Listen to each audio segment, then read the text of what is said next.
All right. Well, we're all here now. So. Are we? Yes, we are. Just for that, I'm gonna leave. I'm not actually gonna leave. I'm sorry. So, with that being said, Rain, you have the wrong reactive. That is always said at the beginning of session, isn't it? Well, it's going to be like an hour and a half till I can fix it, but I will fix it when I get to my laptop. Fair enough. All right. I'm going to have to disappear briefly in like an hour-ish. I ordered pizza, so that'll be here at some point. But last we left off, you all ventured through the desert in search of Rotroot. More specifically, in search of a nearby Druid's Grove. And you found it, but not... It wasn't as lively as you'd expected.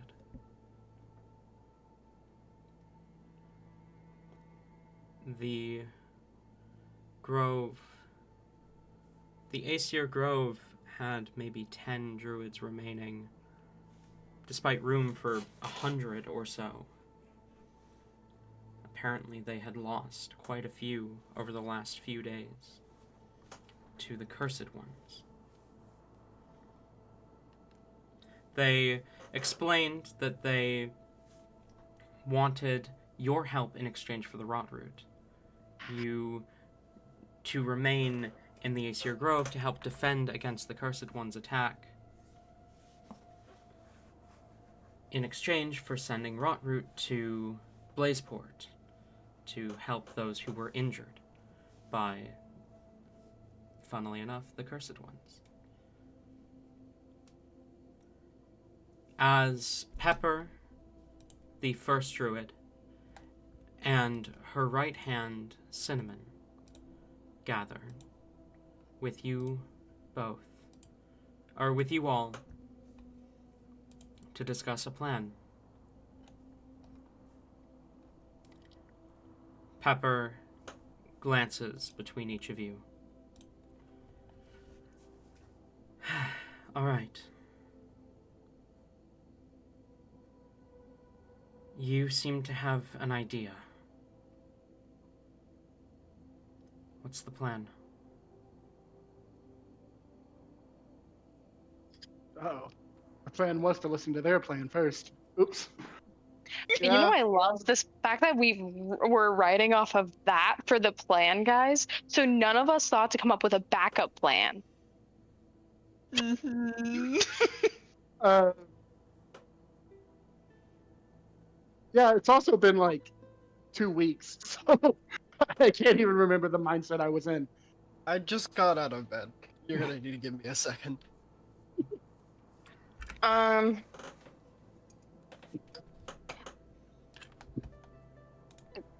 We need to listen to like some evil villainous monologues to come up with our plan then, guys.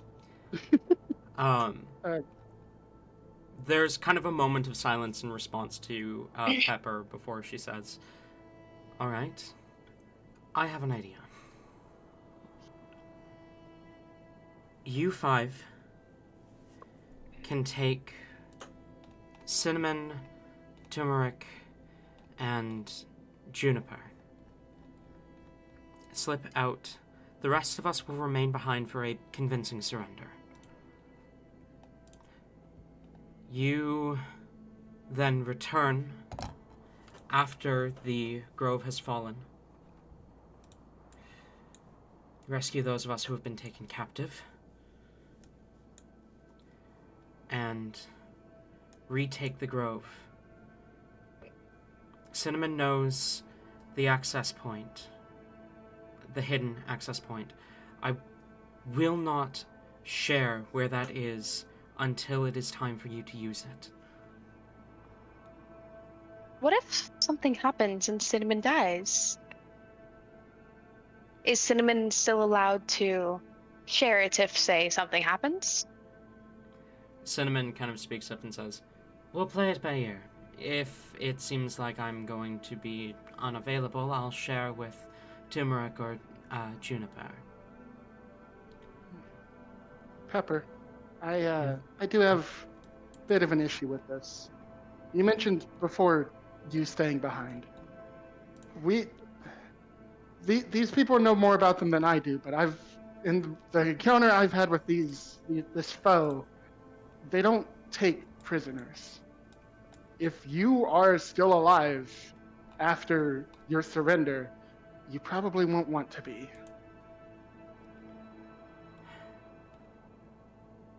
I appreciate your concern. I truly do.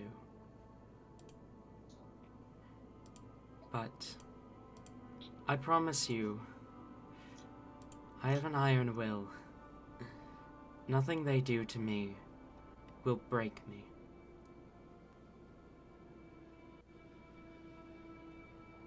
Right.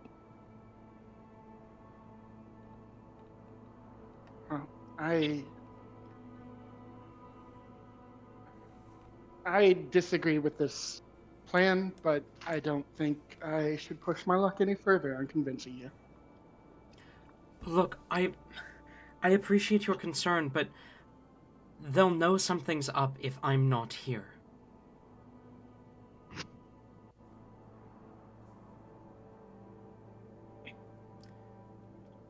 And you're the ones who didn't want to stay and fight, stand our ground.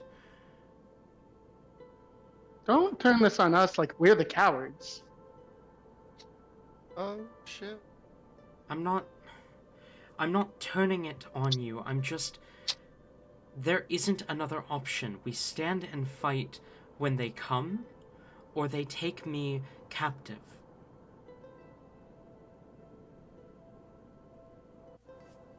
Or rather, there's just not another option that you're willing to do. There's not another option that they'd believe. It's that you're willing to do. Where would you plan on going in the meantime? I mean, if we like leave somewhere, they have people out here, they might see people leaving, and like, do we just like camp out and then wait a certain amount of time and hope, like, oh, hey, maybe they came by now?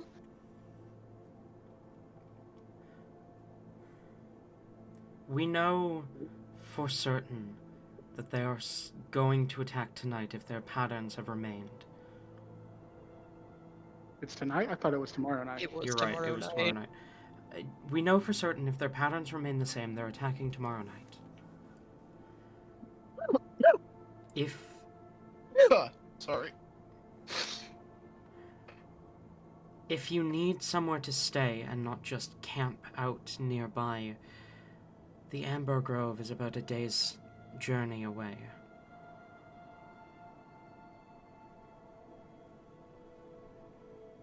Then we'd have to explain to them, and we'd have to go through the whole song and dance of explaining we're not abandoning the grove. I think I'd rather just camp outside.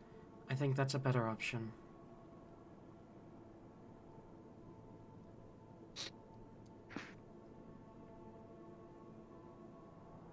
I'm still kind of. I mean, do you think this would actually at all be like better than just like, even if we fight them off after they've established a hold here, they're probably still going to send more people. Like, it's not gonna stop unless we actually, like, stop them, which, like, is the plan, but not something we'll accomplish here.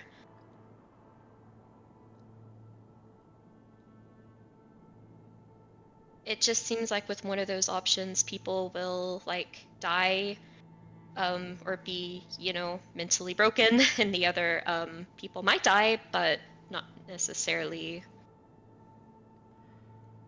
The issue is I don't see the point in defending this at all if we're not prepared to defend it forever. Pepper, I ask, I implore, I beg that whatever happens here, whether we do a retake, whether we defend, if we make it through tomorrow night, you work with the city to keep this place defended.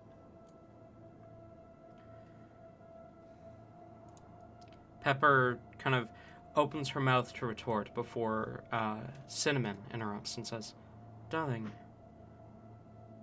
are we not meant to be one? Are we not meant to embrace all cultures? Is that not what we do?" I point at Cinnamon. Finally, someone's... Yes! I just... The city dwellers, they don't... Sure, some of them don't. But a lot of them are raised in that circumstance. They don't know any better. It's not all of their faults. I understand they hurt you. But we should at least consider it as an option. They're more prepared to fight than we are right now.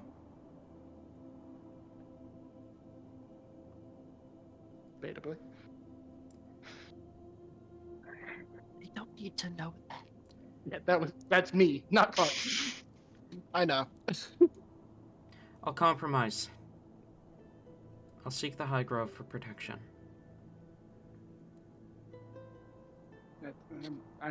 That's better than nothing.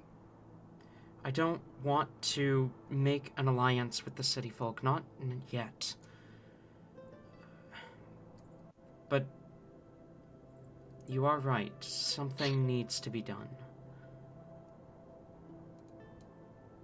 Thank you, darling. The High Grove will surely listen to your pleas. Perhaps even we could get in contact with the Gotska Grove. I mean, your nephew is their first druid, is he not? Calathea did leave home to venture to other druid groves, I guess.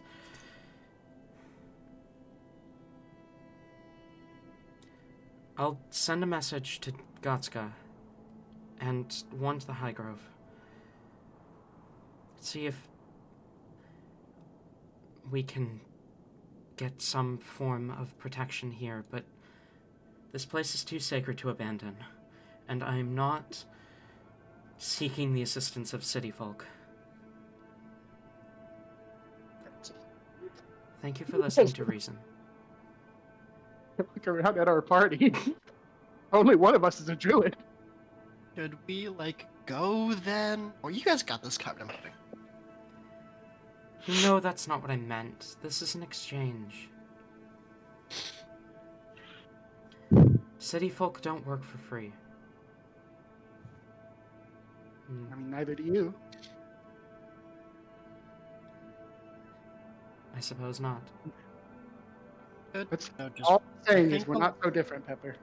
I think a lot of your issues would change if you stopped using city folk and just started using people.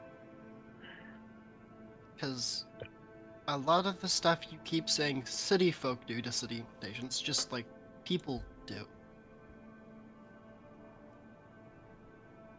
You're kind of like hindering yourself this way, I think. And for what it's worth, I don't hold much power at the moment. But when I do, I intend that you druids can live however you want. I would rather be on friendly relations with you than combative.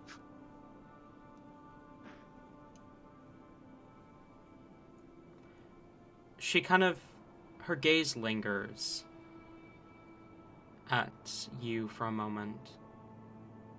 Helibor, do you have the scythe on display that you bought? Oh, abso-fucking-lutely.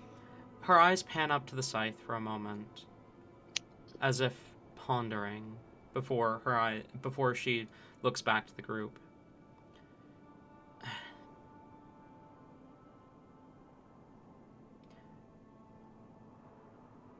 When Cinnamon is first druid, she can make the decisions that she wants to make.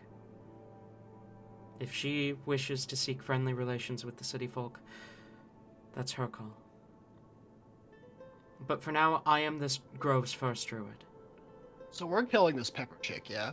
I just want to make sure we're all. Thought I recording had. this, right? Yes. No, no. I think Tori might be a little upset. Sorry. Yes, but no. Yeah, womp womp. This grub needs some new fucking leadership. Clearly, let's kill this pepper chick. I mean, Go that on, is Sally. very clear, but if it's an... Oh, Sorry. you're good. But I might be able to make this more worth your while than just the rot root. Her eyes flit over to Helibor.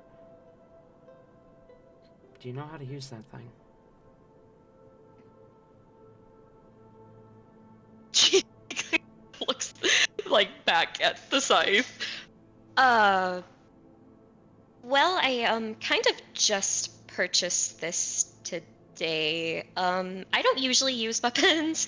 But I mean, I'm sure I'm gonna learn how to use it. So like, yeah, like pretty much yes, but not really. I don't know how to wield weapons like that. But there is a ritual that's been passed down within this grove for centuries that can make weapons easier to wield for people like us. An enchantment of sorts on the weapon itself.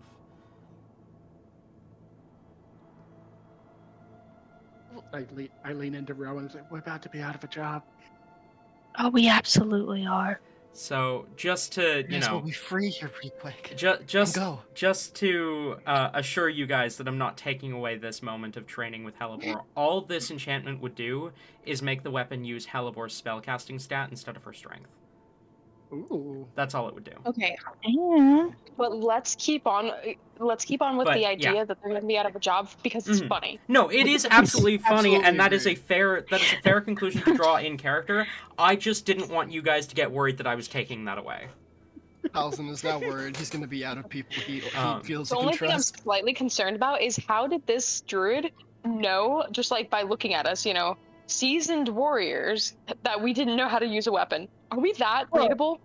are we It's seasoned compatible with the warriors? druid. When have you we ever seen been? Rain? It's Hellebore is a druid. Druids don't often use weapons, and when they do, they're usually lighter weapons. I think I the just wanted only to use one of meanwhile us for here that fits the description of seasoned warrior is Klutz. Yeah. I'll be And honest. Rowan. Rowan, He's yeah. yeah. I've Look how been seeing. I don't know. I've been imagining Rowan as more like kind of mercenary-esque looking, but Yeah, still that's like fair. clean. Rowan is literally a mercenary, so yeah. Oh yeah, so I'm right. Fuck you guys. That's still a seasoned warrior, no? I was Mm. assuming like a tad bit more clean and I shiny. think Tori's been trying to talk. Mhm. My bad. I was just going to say, like, we opened the door to this place and had a spear pointed at our face. Meanwhile, these people, what? You're using a weapon?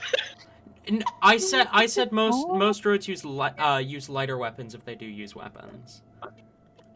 Which is true. Spears are big and pointy. They Yeah. aren't very heavy though. Yeah, they're not heavy. Yeah, spears are like known as the most beginner-friendly weapon like ever. Mhm. Pepper is actually the only member of this grove who uses a weapon heavier than just a regular spear. Besides Juniper, but Juniper still has a spear. It's just a heavy spear. And Pepper uses her dual-bladed longsword, which is literally called the Fire Druid's Twin Blade, and is a magic longsword. Anyways, Anyway. Hellebore's all fucking over this. Like, she immediately, like, lurches forward. Probably a little concerningly, she, like, reaches for the scythe and, like, extends it. Not in a, like, threatening way, but in a enchant my weapon for me right now kind of way. You can make me good at this and, like, instantly? No training? Not good at it. I can't teach you how to use it. I can just make it easier. Here, she draws her twin longsword and holds it out to you. Grab that.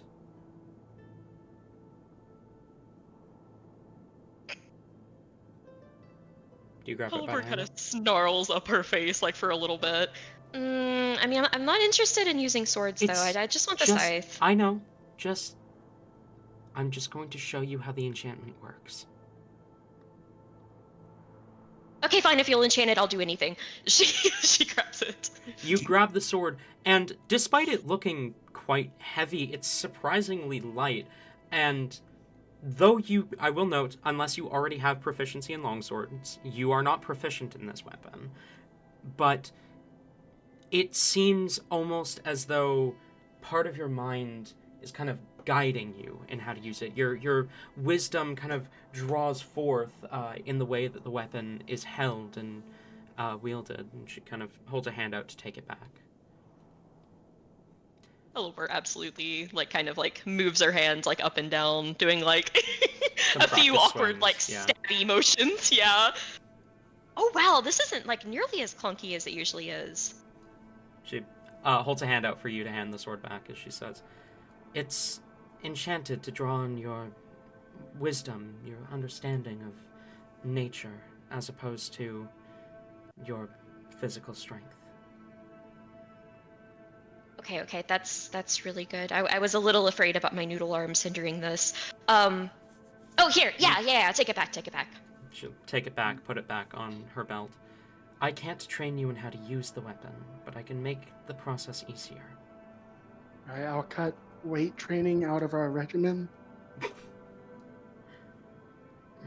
I mean, it might still be something to have, though, just because, say, something happens to this scythe. It's still really important to, like, be physically, like, capable, I would say. Yeah, definitely don't I feel cut it like out it of is important. You guys have to be strong enough to lift things. So, If you can help me to protect this grove, I can enchant your weapon. On top of the rot root I've already sent with your other companion. Hold up. Are they the only one who gets something out of this? Yeah, I do, like, out of character, want to point out the last time we helped the Druid Grove, Hellebore was also the only one that got a reward. Mm-hmm. Yeah. Damn. She kind of glances she glances to Rain as she says, I mean, I don't really have much to offer anyone who doesn't understand our practices. I mean, you got any books? We have some tomes. A lot of the stuff that we have isn't really... We're not going to need nearly as much of it anymore. And if we let the masked people claim the grove, they're probably going to bring some of their own supplies that you can keep. I don't know. I kind of want a book. What? I kind of want a book. One of your druid magical books.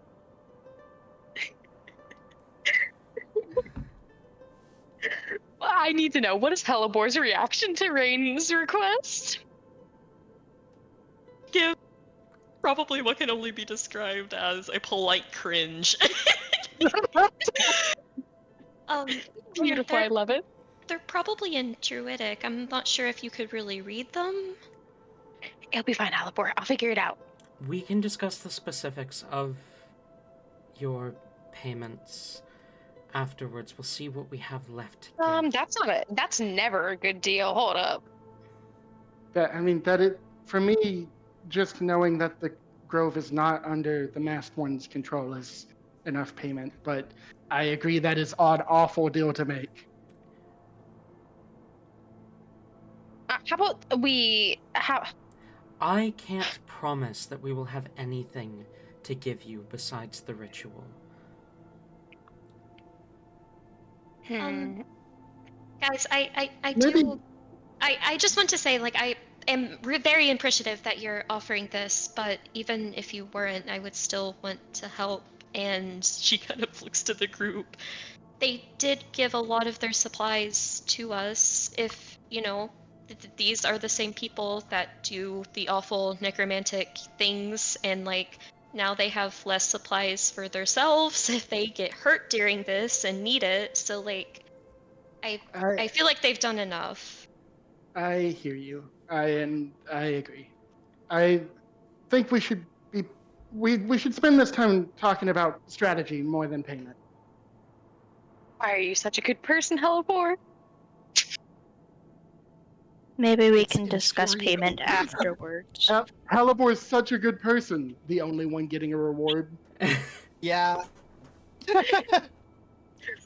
Hellebor's perfect in Rain's eyes. Don't even start. All right. Oh, trust us. We're aware.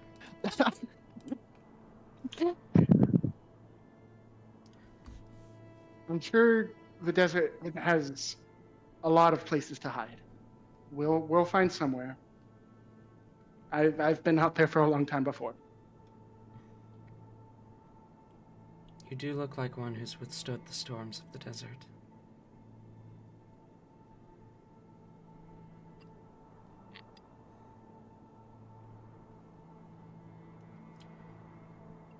Look, okay, here's what I know. These masked people, they are fighters. Every single one of them. But they aren't powerful fighters. We were able to thin their numbers quite a bit each time they came. But most, if not all of them, are crest bearers. Speaking of that, I have something I want to bring up. What happens if at the end of the day, when they realize they can't take the grove anymore, they decide no one should have it? And, well, we have a repeat of what happened last time. What's our plan then, guys? If that's their play, it's not good for them. They need this, and us and the druids don't work together. Destroying the grove won't hurt the city at all, but taking the grove will help them against it. If they destroy the grove, then that's just bad strategy on their part. Yeah. If anything, them destroying the grove would just push the druids to help us. Maybe. I looked at Pepper to confirm that last sentence. Pepper nods and says, "If they destroy something so sacred as this grove, you would have our undying support, as would you have the undying support of the entire High Grove. The importance of this, the importance of the Asyr tree is far beyond anything. Any one of our lives is nothing in comparison to the importance of this grove." What does the tree do exactly? Those are secrets held only by the first druids.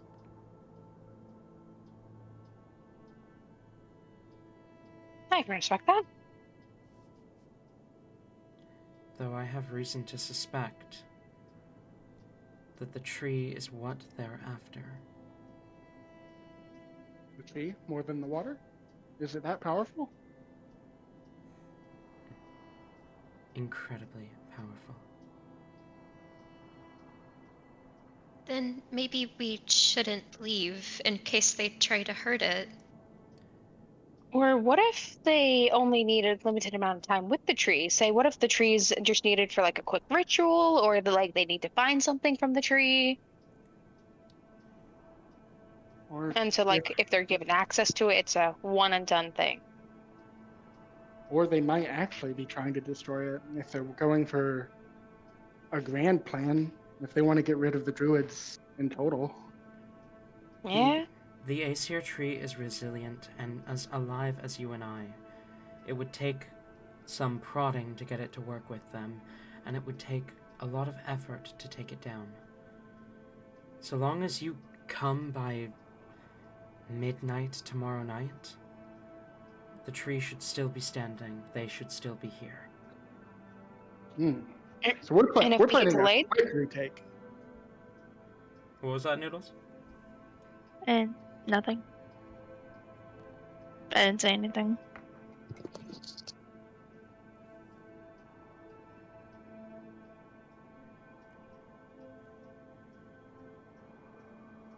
To answer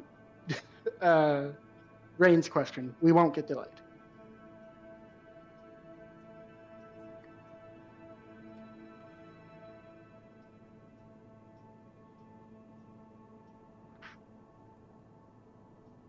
There are so many what ifs. We could spend the rest of the time before the attack talking about them.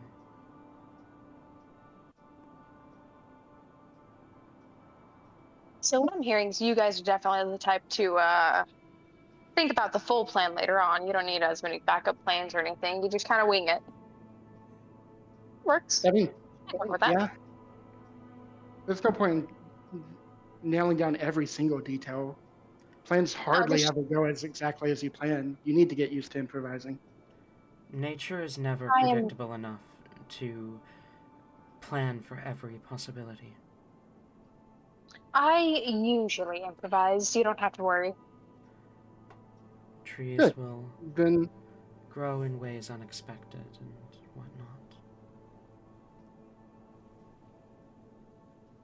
Halibor, Yes. you seemed bothered by us leaving.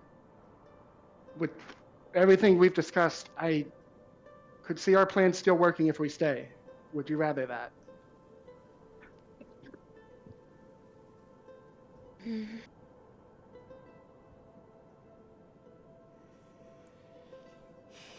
I trust you probably have more, I don't know, tactical battle experience than I do, probably. So I trust your judgment in that if you think we could make it work by staying, I would rather. I mean, everything that we're thinking that they might need with this place is all hypothetical. We don't actually know. I mean, we didn't think that they were probably capable of like blowing up like they did, and they did. So I don't trust that they might not be able to harm the tree, you know, and that I can't let that happen. I would rather we not leave, because also everyone here would like almost 10 out of 10 definitely die.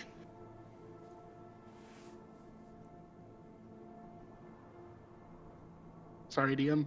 Throwing out all your plans again. Back to the original plan. So are you staying behind then? Are you standing and fighting? Are you doing tower defense instead? Oh gosh. Oh god. You can't say hurt the Guys, tree we and then expect her to literally- leave. We literally spent 2 weeks setting this up so that we could do the opposite thing. And this is so messed up. I spent 2 weeks erasing my notes for tower defense and rewriting them for retake This is why you never erase your notes. because you guys suggested retake instead of tower defense. Do you need us to do a bullshit buffer for like the next I 4 mean, hours? It's fine. With our like skill set, I do think we would be better at retake because then they'd all already be here and we have plenty of area attacks. Meanwhile, if we had to face them one at a time in a tower defense way, we'll burn through our spell slots really quickly, killing one at a time. I doubt they come in one at a time. Yeah, but I mean, they only have the one entrance. Well, Yeah, the one entrance the main entrance know, at least. Yeah, and I'm gonna try just lock it before I leave anyways.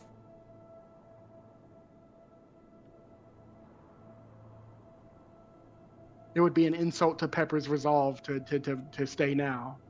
Oh my god. It would be. As you guys kind of have this discussion, Pepper kind of sighs, shakes her head. No, you were right the first time. A retake would be better. The Asyr tree can withstand whatever it needs to.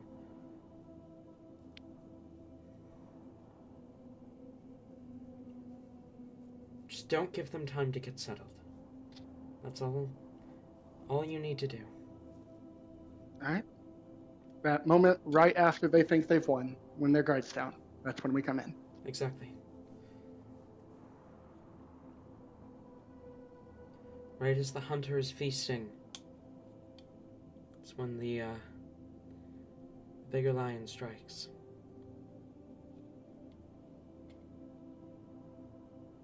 Okay, sounds good then. You guys handle your strategy here. We'll handle our strategy there. They probably have ways to mind read or something, so maybe it's a good idea not to tell you ours. No. And I am only going to tell the others that we plan to surrender. That you, Cinnamon, Turmeric, and Juniper left.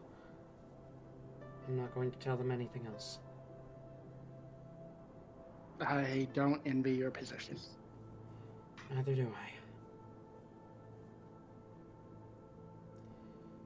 Cinnamon, if you could gather the others. Cinnamon nods. I assume you're leaving today, then. Do we have anything else we need to do here? It's like nighttime right now, isn't it? We traveled like mhm. all day to get Yeah, here. yeah, it's kind of just after sunset. To be fair, though, if we leave tomorrow, they could have scouts watching us leave.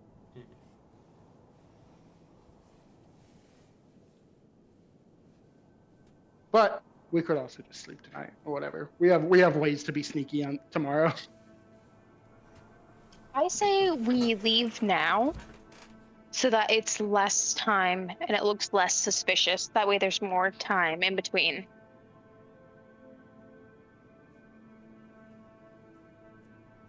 Put it to a vote. I mean, I guess if we have to. Do you guys not normally vote? Wait, who Why would normally we makes the vote? decisions for you? Talzin I just kind of feel like like- shyly points at Rain. Oh God. That- and then also points at Hellebore, and then like looks confused, and then uses a finger to point at both of them. Rain's going to just look at Hellebore. We are able to come to common agreements. I'm just kind of. That's because your relationship is solely based on the other person and what their best interest is, not the whole group. No, That's how no. relationships are supposed to be, right? Hellebore, oh no. How do I feel like I know more about family values than you? I basically saw generations of my family slaughtered in front of me. That's wild. Hey, at least you saw your family. Wow. Whoa. Talzin breaks down. I mean, Oh my family God, is not all it's cracked up to be, but I still feel like that watching them perish is detrimental. You guys are a bunch of downers. Okay, I vote we leave tonight. Everyone in agreement say aye. I Aye. Okay. You're outvoted, Rain. Okay. I didn't hear you say aye. I heard everyone else say aye. Rain will just cross his arms. All right. I don't really care much about this plan, anyways. That's When not what you want to hear. Okay. Good luck, Pepper.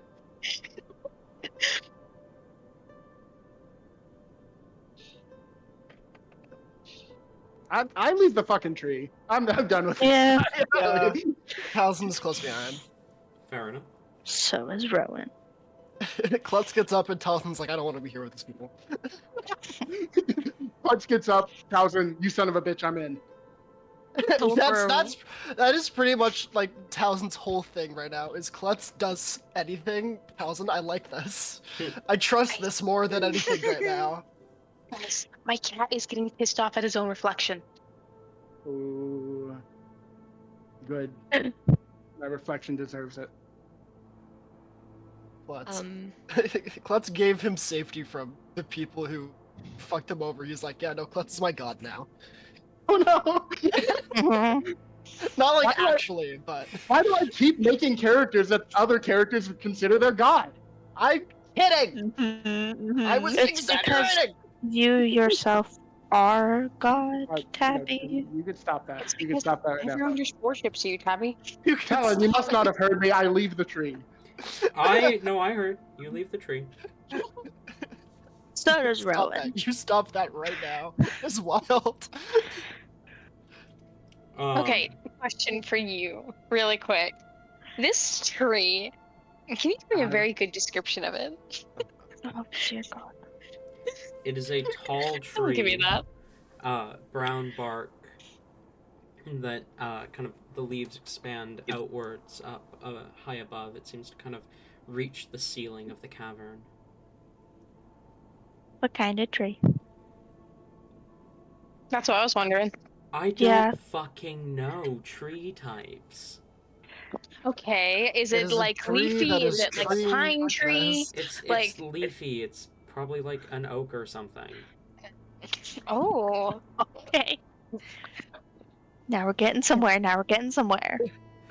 okay. You so silly this oak fool. tree, how wide around the God fucking damn. trunk, and is it easily accessible? How Or is it, long like, would it heavily take to guarded? cut down? No. Please don't cut down the tree. I actually not I gonna can climb give the tree, you guys. an exact diameter on the trunk. Give me a sec. Bet.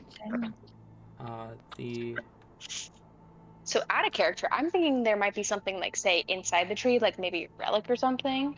Or I don't know. Are They're you gonna use the actually tree. gonna cut down the tree? Are No, you I'm gonna not tr- We gotta Okay. relocate the Because tree, we're not guys. for Are deforestation you over gonna here. try to steal something from these druids after all of that? Maybe. trunk has a 22-foot diameter. 22-foot diameter. Thank you. I'll take note of that. Snap. Corey, You were you know. trying to say something earlier? Yeah.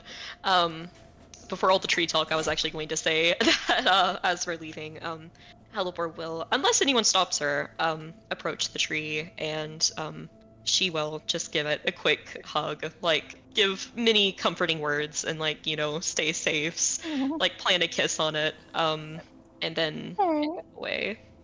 Adorable. Wait, if Helivore is allowed to do this, Rain will use this opportunity to approach the tree as well. Okay. Oh Thank you. my god! Thank you for the in. That's exactly what I needed. You approach the Halibor out tree. of genuine concern, and then Rain's just like, let me get in here and steal this shit. Hold on, let me cook. You approach the tree. As Cinnamon turns off to go find Juniper and Turmeric. What do you do as you approach the tree, Rain? Rain would like to. Oh boy, actually, hold up. I want to go real quick check something. I'm going to my laptop really quick. I need dice. I need dice and stupid rolls. Oh shit! Hi, cat. Stay. Give me just a moment. I'm so sorry. I didn't expect it to be this easy. This easy. I'm gonna take the tree and put it in my bag of holding, and then leave. I thought like the tree would be like heavily guarded. No one would trust Rain. To be No one should. We're screwed. fair. Okay, let me check this out really quick. All right, Rain is going to approach the tree, and I would like to have Rain identify the tree. Uh, God. What do you mean identify the tree? Through the use of the identify spell, since the tree is an object, I would like him Oh to my identify the tree. Okay. I'm pretty sure the tree was specified to be a living creature. You can cast Oh. identify on living things. Yeah. Magical object. The identify just tells you what like effects are affecting it. Yeah. Okay, that's fair. You cast identify on the Asyr tree. I really hope it's just a tree. I mean, I still have plans for it, so. The tree does literally nothing. It's just kind of there. You cast identify on the tree over the course of 10 minutes. This will be Rain hugging the tree, though. Okay. Okay, so we're waiting outside for you two for 10 minutes. Yeah. Okay. Talzin's like hunched, like crouched over, drawing like arcade sigils in the dirt. You. Okay. What do you get with identify? Hang on. I need to ponder. Give the DM an orb. I must ponder my orb. Give me a sec. Okay. You're good. You cast identify on the tree. Immediately. Really quick, I have one more thing before you give information. Before Rain does cast Identify, actually, I would like Rain to ask permission to cast Identify on the tree. Rain would like to ask the tree permission to do so. Ask the tree permission? Yep. Okay. Do you cast I speak forgot with that's- glance? Nope. Okay. He's got no way to know if this tree responds. He You- asks and assumes the answer is yes. Never mind. Classic. Okay. You ask the tree, assume the answer is yes, and then cast identify. Really making that tree drink that tea. If you Oh my know, God. you know. Oh no. Consent is important. Never mind. Guys, Rain's already homophobic and racist. Let's not. Oh my god. Okay, so Also you a cast ra- Identify on the tree. Let's start there. Thank you, God. The tree does not ping as an object. Hang on, my pizza's here. I'll be right back. What a fucking time. Oh my Man. Oh god. my god. I feel right like there. as they're standing outside at least once, maybe twice, Rowan looks at Klutz and Talzin is like, "Are we sure we can't just leave them? They're taking a really long time." Towson, God, without looking up from noodles. his without looking up from his dirt scribbles, I mean, like, I went against it, but we should. right now they kind of represent us, and so I don't want to leave them to do them things. Okay. Fine. Sorry. Oh, it's fine. I'm just bored. That's fair. I don't know where I come from. If you don't move when you are told to, you just get left behind or worse. So Yeah, thing. Ah, that sounds pleasant. I so mean, what you that's drawing? The the wizard or the caster that Tatum called was able to disguise his blood magic as regular magic. Let's see if maybe how to do the same. I feel like I cut out a lot during that. a little bit, but I got bit. it. Okay. I understood though. You said Tatum, and I instantly thought of you, not gonna lie. I have to force myself to say the last bit of it. Hey, That's what people usually say before they call me a slur. wow. Shit. Okay. Sorry, I had to. Okay, so, Rain. You cast Identify on the tree. And it pings as a living creature, not an object, under a permanent protection from good and evil spell.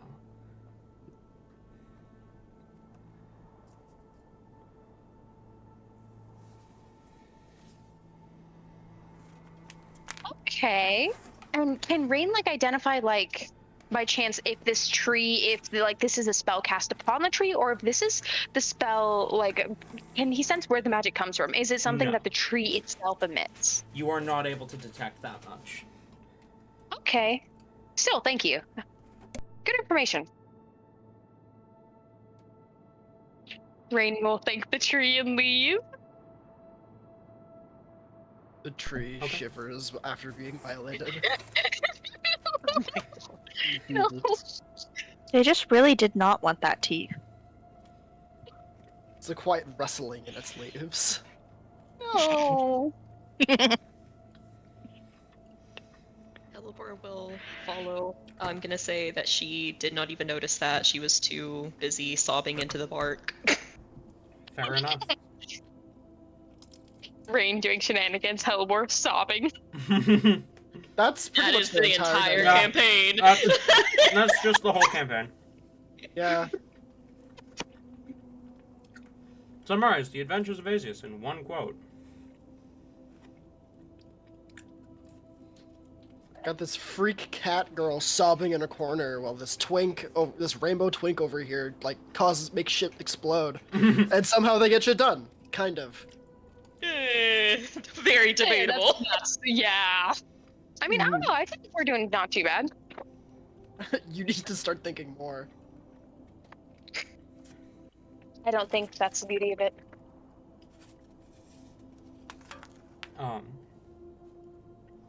Alright. So, you cast Identify, you find out that the tree is special, And then you leave. Cinnamon meets you at the entrance with Turmeric and Juniper. And together, the 8 of you leave the grove behind. Wait, real quick. Did they do that ritual already? It was after. Pepper made it clear that it was going to be after you rescue the grove that she does the ritual. Yeah, they don't trust you not to run off without it. That's so silly, though. They want protection, but they're not gonna, I buff mean, me. we don't know. We don't know how long that ritual takes. Yeah, I guess that's true.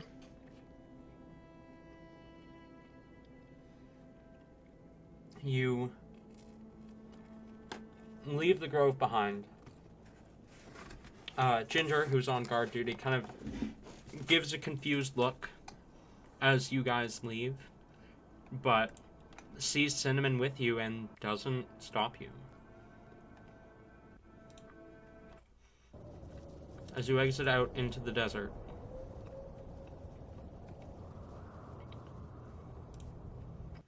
the night sky above, the cold wind blowing.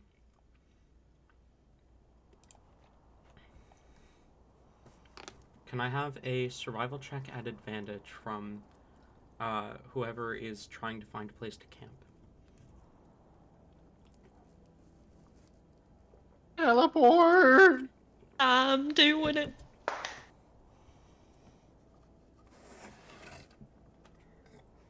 Oh, right. Fucking Tails is kind of credit. Survival too. That's gonna be...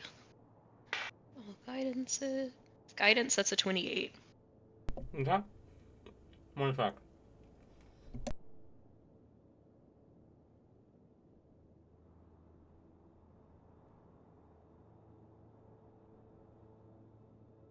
Alright. With a 28, you wander the desert. It does not take long for you to find a place to stay. A place to be safe.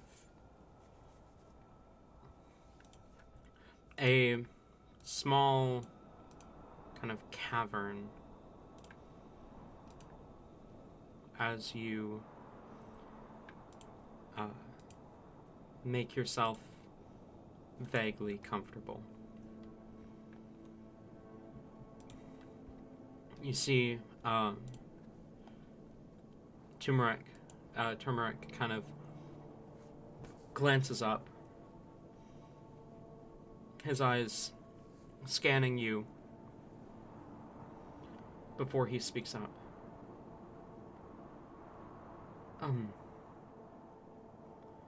Do you know much about curses?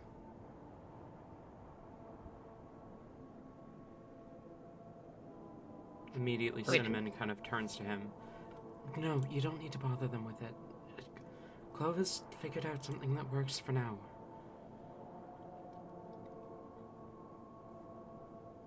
I know, but I don't know if they know something. Kind of looks hopefully towards you all.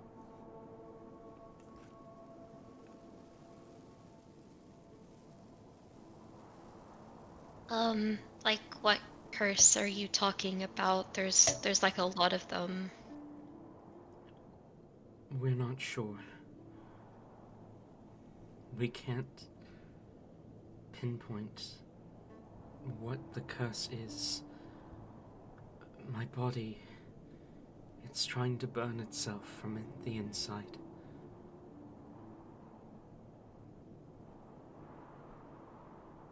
Oh, I might have a way to possibly find out. It's kind of gross, though. I'm a druid. Gross is my middle name. Okay. Again, no guarantee that this is gonna work, but he's gonna like walk up, take a small knife from like his pouch and kind of take some of the bandages, like loosen them off his hand, and like slit the inside of his hand. It's just like, I need to like come here. Just like goes to grab him. He'll approach. You can see, as he gets closer, you can see a lot of like white scars on his face and his body, and what almost looks like it would be a burn scar, but it's white instead of kind of the kind of darker reddish color that you often see from burn scars.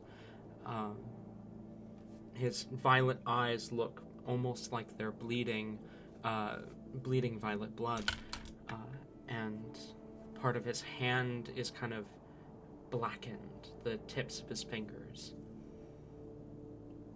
as he does as you guide.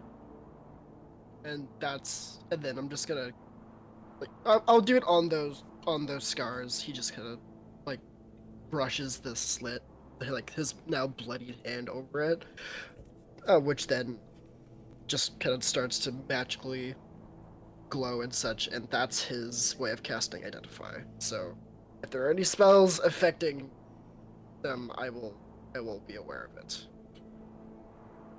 I don't see it working because this is a curse, but like this is the only thing I can think of. There is a spell affecting him. The spell is a regenerate spell. A remarkably long-lasting one at that. That is the only spell currently affecting him. Okay, well, I need to remember what that does. Go on. I would need time to prepare something, but I know a ritual to remove curses. I mean, it's worth a shot.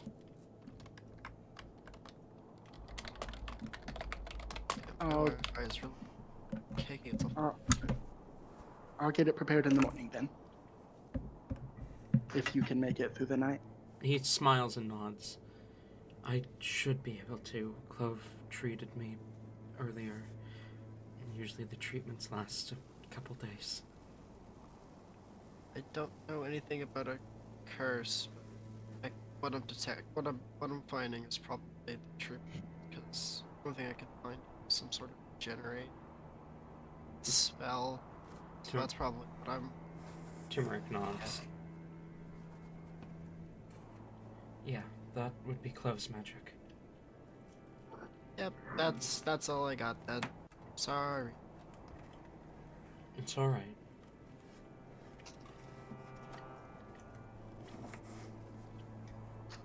Sometimes it does help me. I mean, fire doesn't hurt me if I put enough focus into it because of the curse. It actually sometimes repairs my wounds if I focus hard enough. But I don't think it's worth the pain.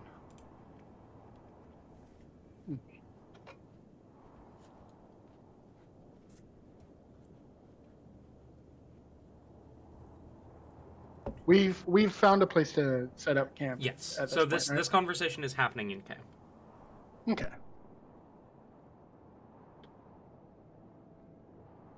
Elibor is currently like hugging her scythe, giving huge puppy dog eyes to Klutz and Rowan. I think you two have a job. He says, like, wrapping his hand back up in the bandages, which are now bleeding. Yeah. I need some physical training today anyway. It's good to exercise. I will get up and find a safe spot to try to help Helibor. All right. Help a boar. Help the boar. Help the boar. Rain will also stand up if it's noticed that, about to do some training. Okay. As Rowan gets up, he makes. Okay, so you know how when like a dad stands up, he makes noises. Oh yeah. Yeah, that's what Rowan does. Are you just saying Sounds Rowan's like an old man? In this moment, yeah. Amazing. I love him. Talzin is gonna take the time for people getting up and leaving to just try and practice the whole arcade sigil thing. The blood mage he saw before doing. He's gonna try and mimic that. Okay. Rain, So- are you got something to train too, or Rain will pull out his flame tongue.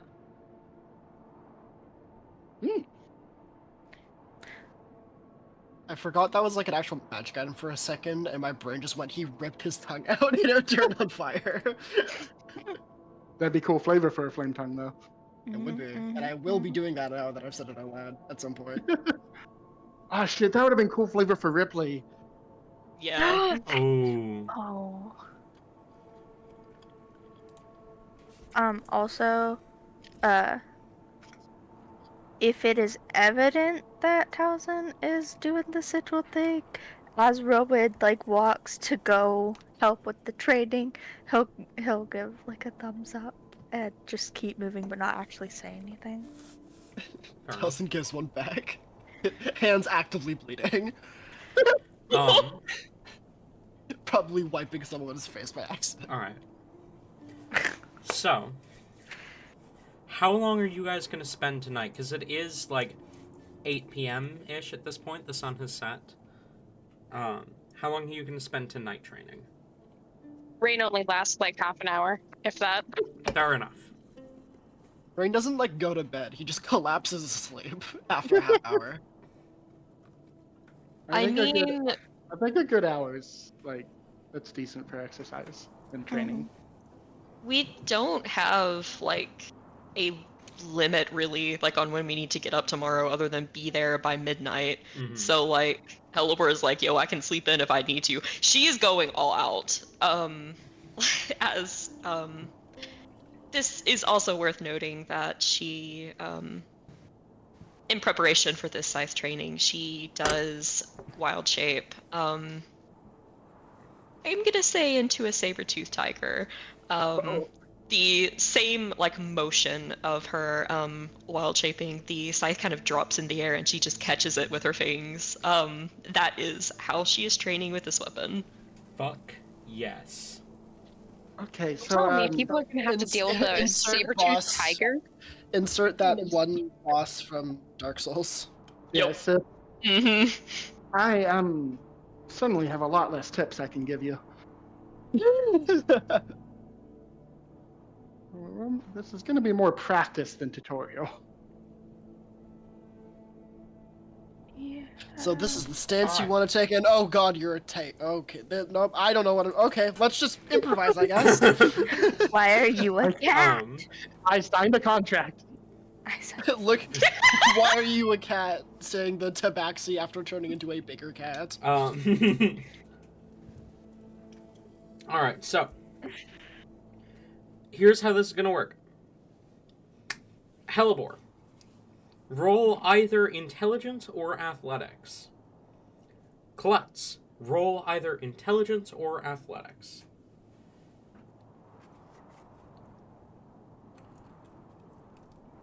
I'm so sorry. Did you ask for Rain to roll something? No, I did not. Damn. That's a soft 20 from me.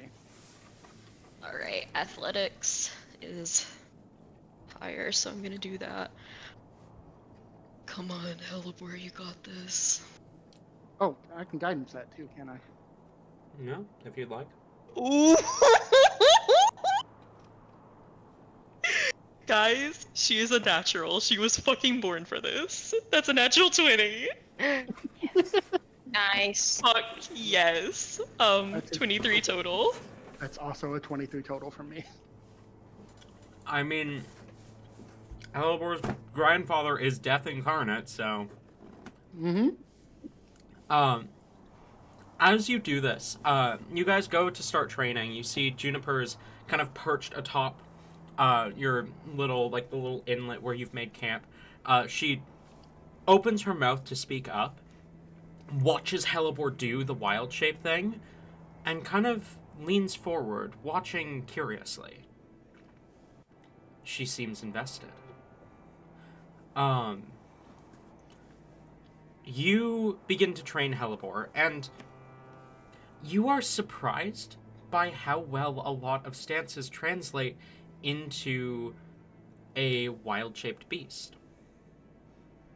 A lot of the things that you know translate surprisingly well into a saber-toothed tiger wielding a scythe. You practice, you spar a little bit, and you see Juniper kind of perched above watching Hellebore intently, almost as if, like, copying her movements but without wild shaping. She seems incredibly interested in this idea. As you continue to train, it is not enough to give Hellebore proficiency yet, but you are suddenly feeling a lot more confident about this, both of you, as you reach the end of the hour. Rain is already asleep. Rain has passed the fuck out. I do want to know, Rowan was also helping, right? Oh shit, was he? I thought so.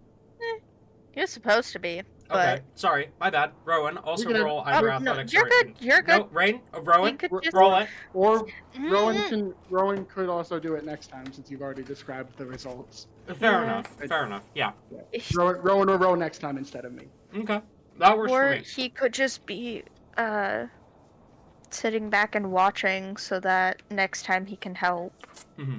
That works. Meanwhile, Telson, Hi. roll Arcana. Oh, right. Dice is the thing I probably should have out. This is D&D after all. Supposedly. Supposedly. The legends say. Where the fuck goes? 17. 17. You close your eyes for a moment. Try to think about what you saw the other day. The sanguine mage, the blood magic, the arcane sigils. You try to copy these motions.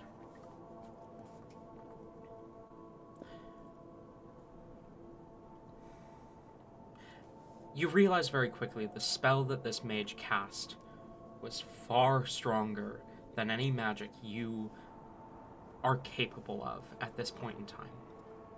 He isn't trying to copy the spell, just like the The general arcane masking of blood magic is arcane magic. yes, the exact movements of what the mage did, replicating them do very little for you. But you begin to think about how you could modify it, make it a bit better. Make it not better, but more fit to you, fit to lower level magics. You begin to kind of play around with it a little bit.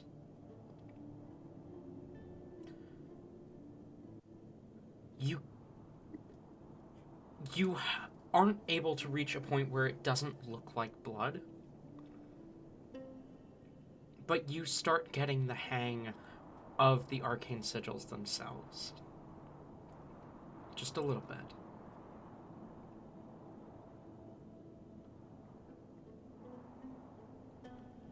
But as night falls, Juniper speaks up and says, "I'm taking first watch.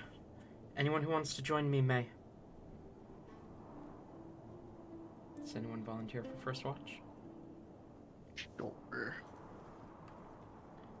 And who will be taking second? Hellebore Oh, Rain's will- still gonna sleep. Oh, Plus it off for just a second. Klotz and Hellebore for second? Sounds like it. Indeed. As people begin to fall asleep, Juniper stands overlooking the camp, kind of glances down to Talzin.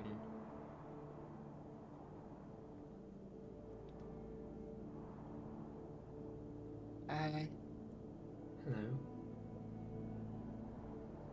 He like looks around. It's like surely they're not looking at me.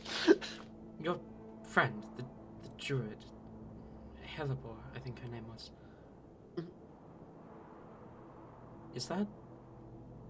Did someone teach her to do that? Probably. I don't imagine that's something she would to do on her own. The wild shaping and wielding a weapon? That's... do you know- Oh, that? I've never seen that. Oh. She just kind of did.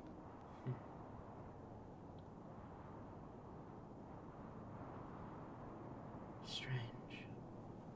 I wonder which grove those techniques are from. I don't think they are.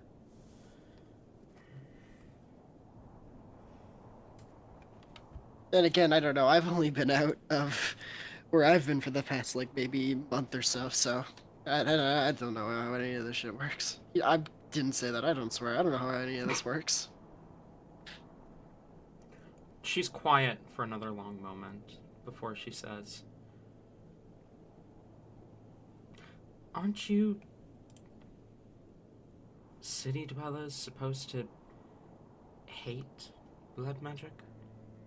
That's what you were doing, isn't it?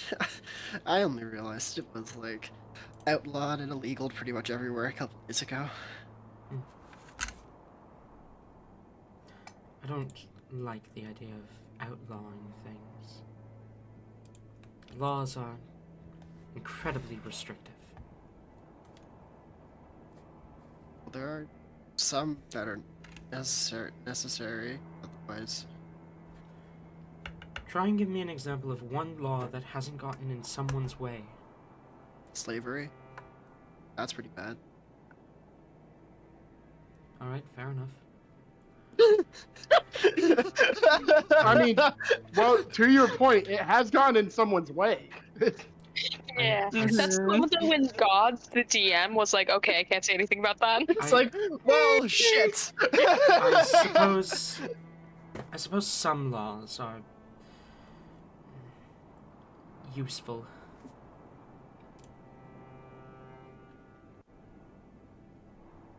Like outlawing random murder is a pretty good one too. Can't really have that. But outlawing murder then gets in... It gets messy when it comes to earning vengeance the way you're supposed to. Or defending oneself. Well, yeah, self-defense. I imagine is one thing, but like,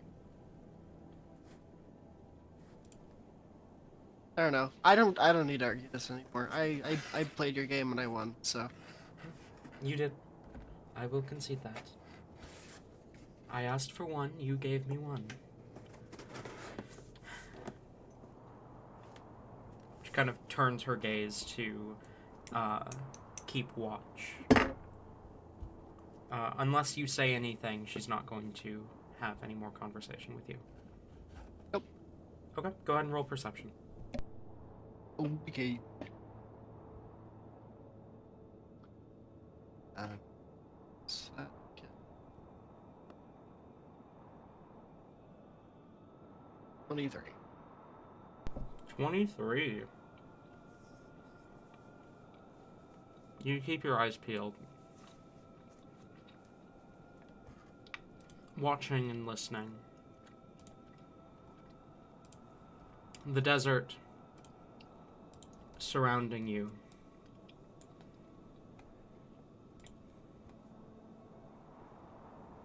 You're not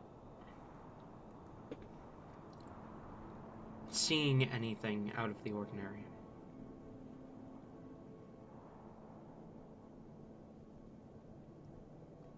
The shadows seem to kind of stretch towards you a little bit unnaturally, but Besides for that, nothing. This is me deciding right now if Talzin is the curious freak that reaches towards said shadows when they come crawling. Because in my mind he would, and he is absolutely going to. I don't think that's gonna do anything, but like, it seems unnatural. He's gonna try and touch it. You're gonna touch a shadow? I'm gonna touch the shadow. Okay. Feels like sand. Hell yeah. He plays it off by drawing more sigils in the sand. Fair enough. As your first watch comes to an end, you awaken Klutz and Hellebore for their watch. Juniper reluctantly goes to sleep. Klutz and Hellebore, is there anything you two would like to do?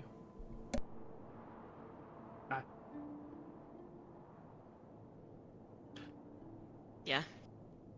This motherfucker is always dying. God damn. No, we do it No, together. He really must be a professional at it.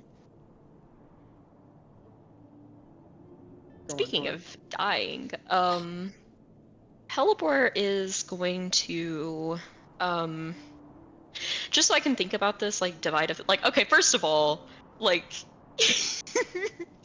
you probably had to, like, pull the, like, it is your bedtime, Hellebore, go the fuck to sleep, because she did not want to stop training. So she is, like, back up with, like, renewed vigor. She's not wild shaping this time, but she's basically trying to kind of like just absent-mindedly like swinging in like her normal form because she wants to be able to do both. After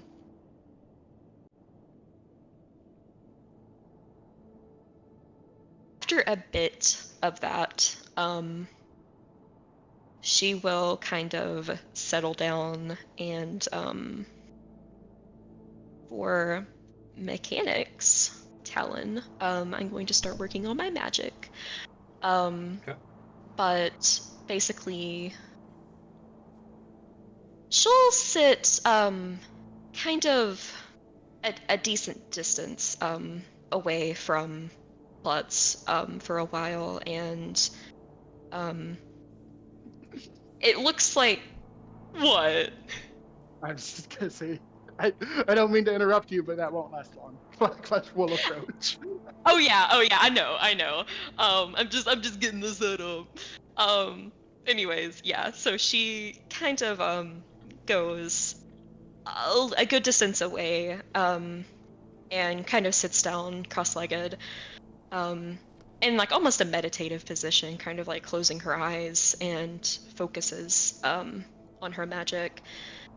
And as she does, I imagine it's her own form of sort of shadows starts to kind of like I imagine as she kind of focuses on this, there is a sort of visible reaction, something taking place. You do see there seems to be like almost like a little like the immediate area around her within a few feet. It does darken even further. You are probably still close enough to smell the familiar signal of Hellebore using her magic, which is decay, death. Not pleasant, but she doesn't seem very bothered by it. If there are any like grasses or anything like that, like in the cave that they're in, anything alive at all, you see her magic kind of precariously like settle over it, almost like an ozone layer or like mist. It encases it, but it doesn't fully touch it. This looks incredibly practiced, that she's keeping this away from anything alive. She just kind of sits like that for a while in her little death quarter. Okay. I was just gonna approach with casual conversation, but now Klutz is gonna approach with worried conversation. Uh, does it look like you're like meditating, or are you like actively working on something, or what? Um, I imagine it's the beginnings of it, so you can kind of see like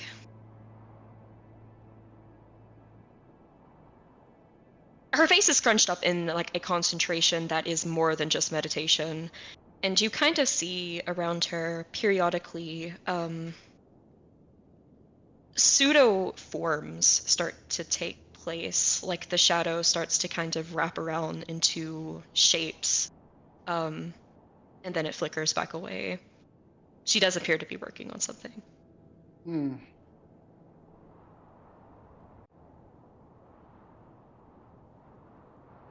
Well, I hate to do it, but I think Klutz would be curious enough to approach during this and just say, Hellebore, you, d- am I interrupting something?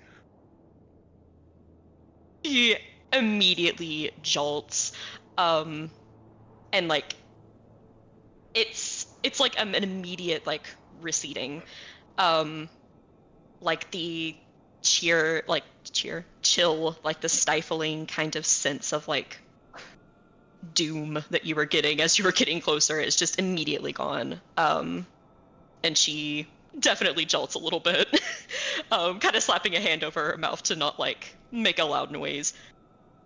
Oh, Klutz, uh, mm, well, I mean, I was doing something, but, no, you're fine.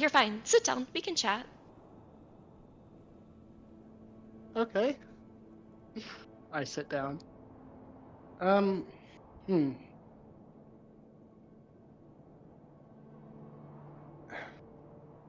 You're a very interesting person, Hellebore. I have to ask again. You said you had no relation to them before, but with the scythe and the shadows and the sense of dread, which is all fine, what are you connected to the Night Death?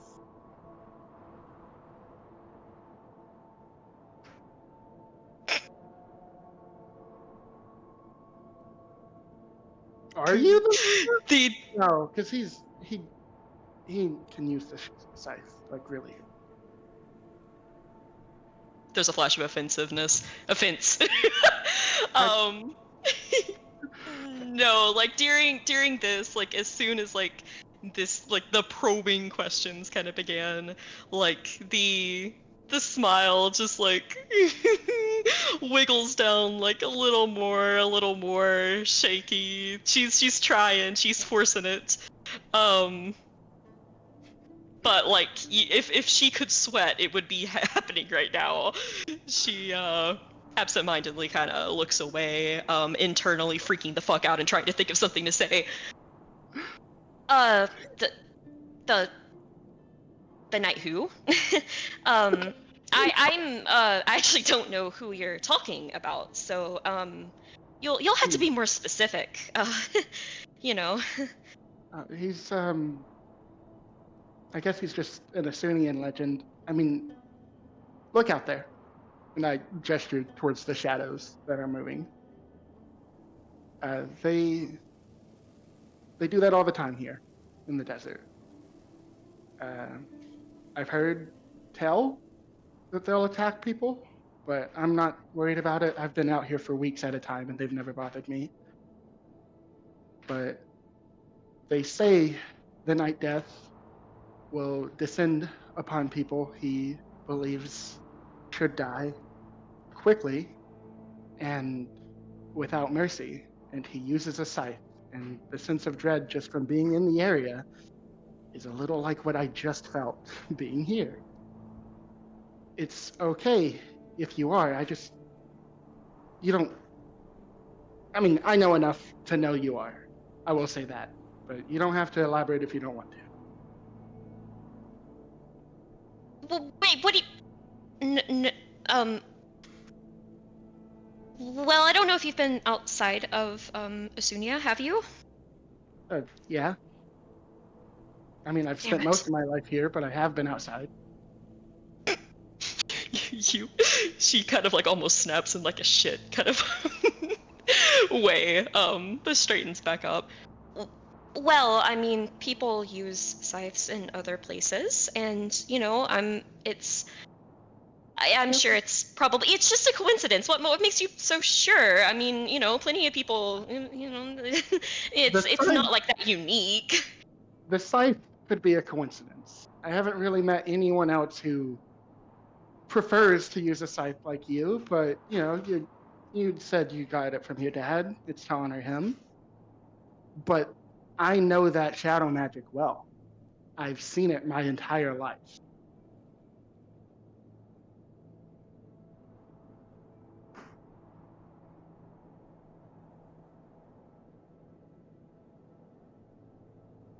Well,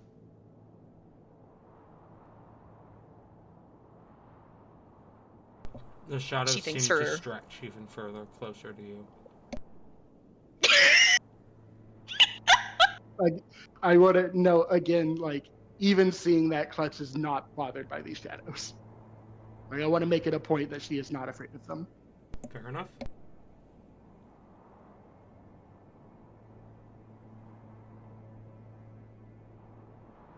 Helipor is really thinking at this point. She looks like she is in an interrogation chair. uh, she does take note of that, but doesn't. She kind of bites her lip a little bit, but doesn't bring attention to it. well, what is your theory, Klutz, if I might ask? I don't have one. I mean, it kind of just connected solidly that you're definitely connected. I don't know. Maybe siblings. Maybe you like were raised with them. You could be their son or a daughter. I don't know. I've heard weirder things. God damn it.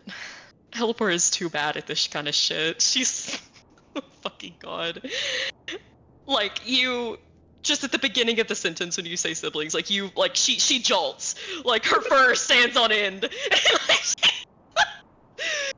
And like you can hear her teeth start to chatter as she tries to keep a straight face. Like she is I don't think I need an insight check. No, you don't. She's so fucking bad at this. Hmm.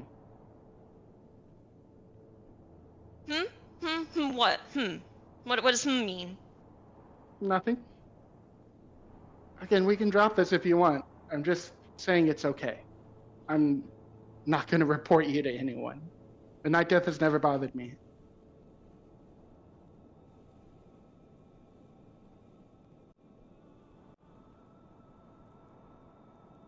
Well,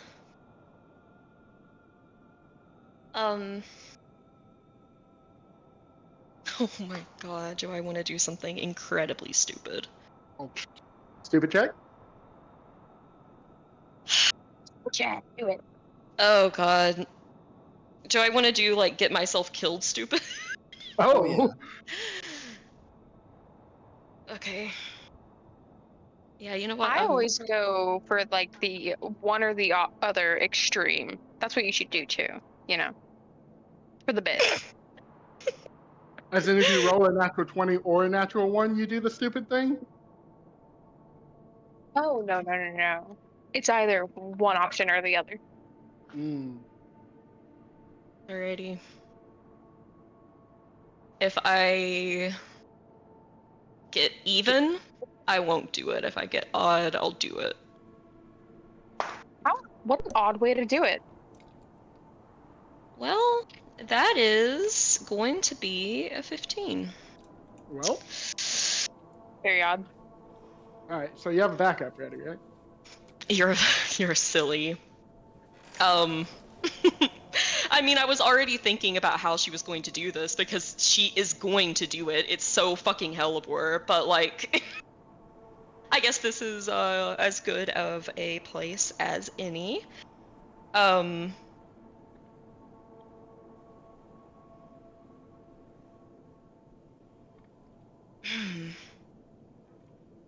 trying to think about how she would do the split. Um,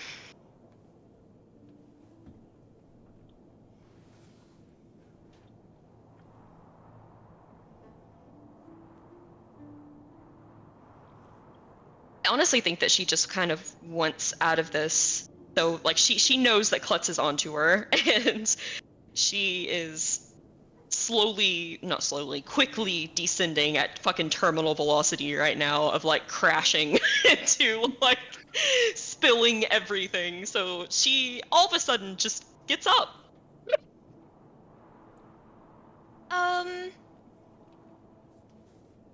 Yeah. Klutz, I'll be you can hold the fort while I'm gone, right? I'll Are only you be a stabbing? minute. Very badly, yes. Mm-hmm. Okay. That's why I was acting like that. And the I teeth chattering, I do that when I have to pee really bad. just be back before dawn. Taking a page out of Rain's book, I see. Okay, you get up and walk off. I do. Okay. Where do you go? Alrighty, so I'm gonna just tell you what I'm trying to do here, Talon. Mm-hmm. She is, trying to get Dude's attention so she can be like, hey, by the way, like, I know you're probably watching me right now, or, you know, watching like everything ever. By the way, I know you probably realize that Dad isn't here. He didn't abandon you, I promise. Because, like, she 100%, like, Dude was already like, oh no, I got abandoned. Hellebore is all like, oh my god. Like, he thinks that he fucking lied when he said he was gonna come back now if he sees, like, us alone. Like, she has to clear the record. Like, she cannot stand someone to think, like, you know, that's what she's out here for. Okay. You get up and you walk off, putting some distance between you and the camp, making sure that you are not in sight of Klutz, so that she doesn't see what it is you're doing. How do you try and get Nosferatu's attention?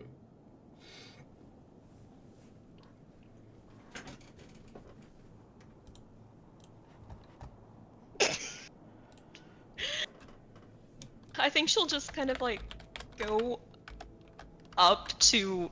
It's also worth noting, Hellebore is still... She's not sure about this. Like, she's not fucking sure. She is not trusting the lad. She is absolutely still scared. Really, really fucking scared because she's not used to being alone. But she feels like it is now or never. This is the perfect opportunity, to what she views as clearing the record. She's kind of gonna, like, wave down a shadow, like, wave to one, awkwardly. Hi there, excuse me. Can you hear me? These shadows seem to stretch towards you.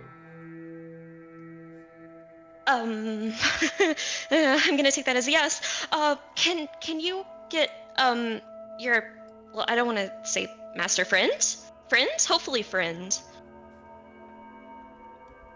The shadows seem to retreat for a moment, and then you feel a presence behind you.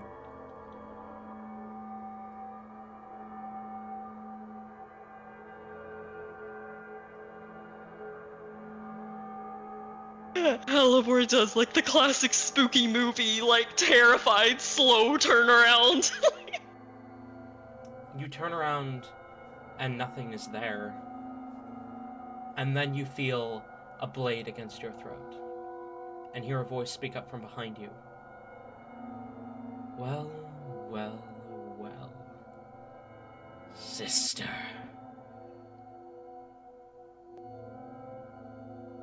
I tell you?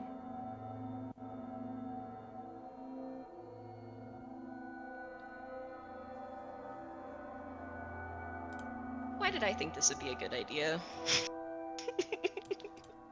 That was not Hellebore. You asked for something spooky to happen today.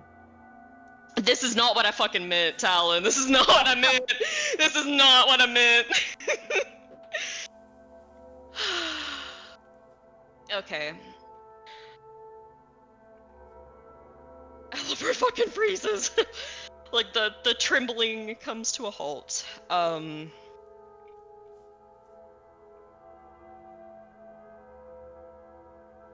She kind of sputters for a moment. Before.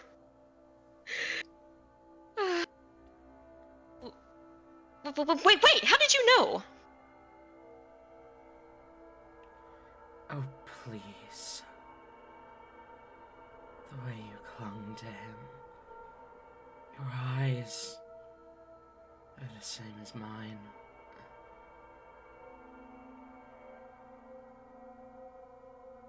He is your father just as much as he is mine, is he not?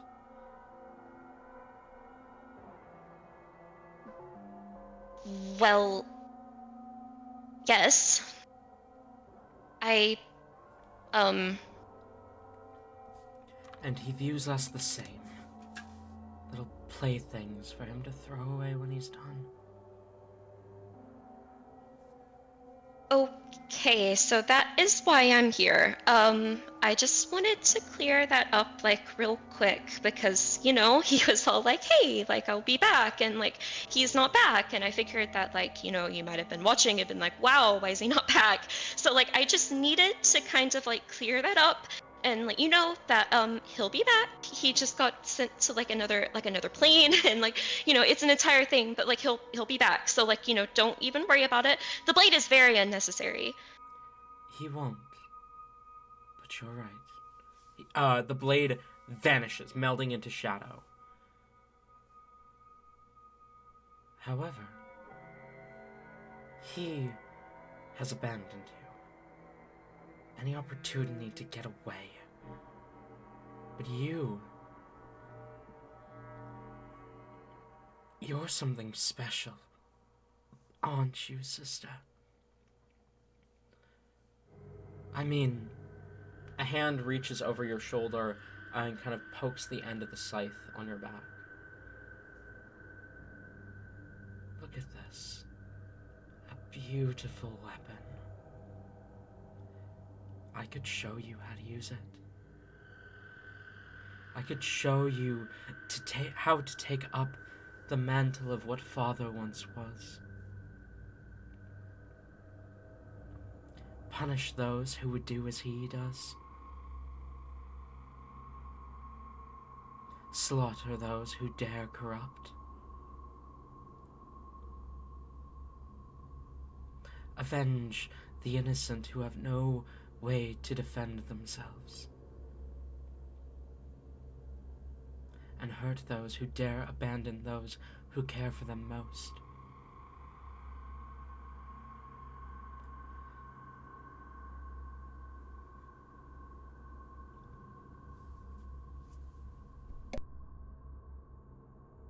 Hellebore is fighting in war right now between, like, she is, like, all fear, trepidation, everything out the fucking window with the offer of scythe training. But she's still trying to, like, act, like, a little bit, like, mad and offended at, like, she's gotta defend Dad. Okay, wait. I promise he didn't abandon us. Like, honestly, like, I know, like, it probably, like, this... They all say that. We all say that. But he never comes back. Wait, we all? There's more? You really think a man as old as him only had 2 kids? Oh no, I mean, I know there were, like, there's, but that was like a settled But there's more here? We're everywhere, Hellebore. So many of us bear the mark. As you see, just like the edge of his hand appear in the corner of your vision, and the crest of Mortem appears in front of it.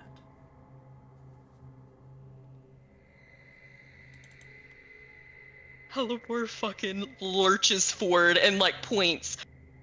Oh my! What? She just starts pointing at her eyes. Why did I end up like this? What? Wait, am I the only one? Did everyone else get it but me? That's like so totally not fair.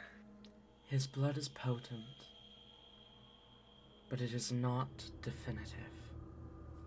The crest vanishes. I've met a pair of siblings who shared the same father. Only one bore the crest.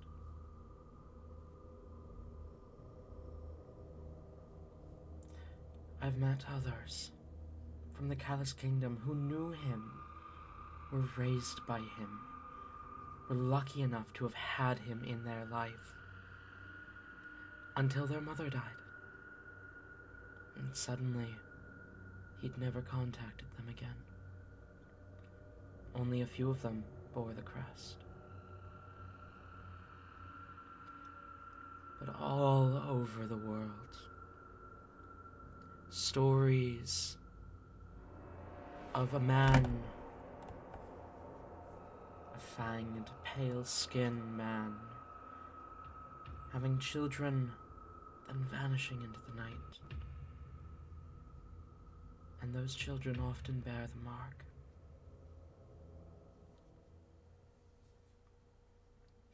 Nosferatu, the Cullen family, even the infamous Strahd, all linked back to this crest.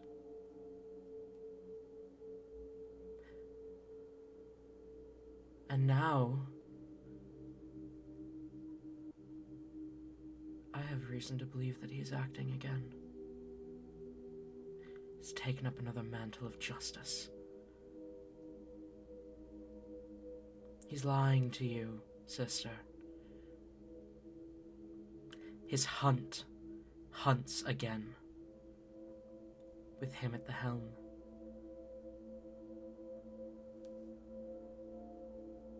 Oh, whoa. You just saw me with him. No. That's not... No. They were doing that, like, way before I even, like, met him. And then, like, no, like, he just got attacked by them. No. If someone is saying they're him, they're, like, not. Well, I mean, no. I mean, there's Morlina, who's, like, a total fucking bitch. If you see her, you need to, like, kill her ASAP. But, like, no. I mean, she took the name, like, Princess of Death. But, like, no. She's awful. She's, like, not... No. If that's who you're thinking of, like... No, not even comparable. That's what you think. But he lies, Helibor. He wouldn't have said Helibor, he doesn't know your name. He lies, sister. He's a two-faced liar.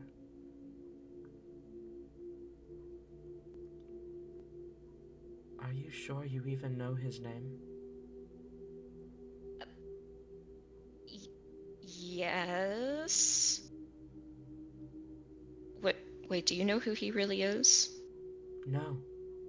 None of us do.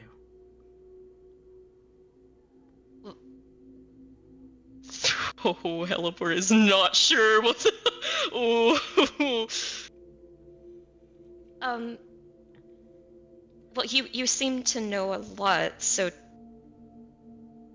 What's the first identity that you know that he took? I have reason to suspect that the first name he took was Strahd. Strahd von Zadovich. An ancient, powerful vampire who suddenly disappeared off into the Ridgeland Forest, never to be seen again.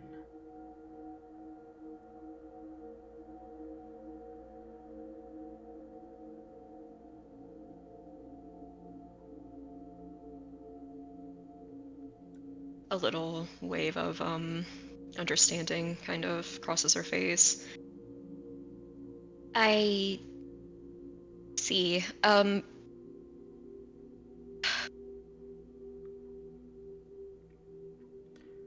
Okay, I don't. Okay, I'll just go ahead and say this right now. No, I don't just believe. I know. I trust wholeheartedly. If he left you guys, well, he wouldn't have left unless it was like absolutely dire need, whatever, or he was like, transported against his will, or like with you, he didn't know you existed. Like, I, I mean, just so you don't find this out later and think that it's like a total thing, I like only met him a few months ago, but that wasn't even him. That was like my mother was just weird about stuff like that. But no, I mean that wasn't even him. And like he's going to come back. You will see. And then like we'll be here and then like you can actually like talk to him and he'll be like, "Yeah, no, I mean like it'll be like a whole thing. Like you'll see like he keeps his promises. He doesn't lie. He's not a two-faced liar. He's perfect." Really? Yes. Did he ever meet his grandchildren? Any of them? His great-grandchildren? All over the world, his blood courses through our veins.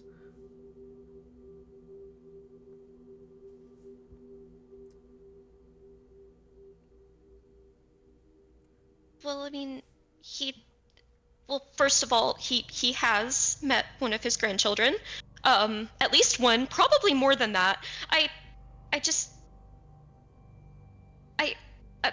maybe he gets around a lot and just doesn't. I don't know. I don't know what the reason is, but like I promise that like there's no way that he knew about you guys. There's absolutely no way.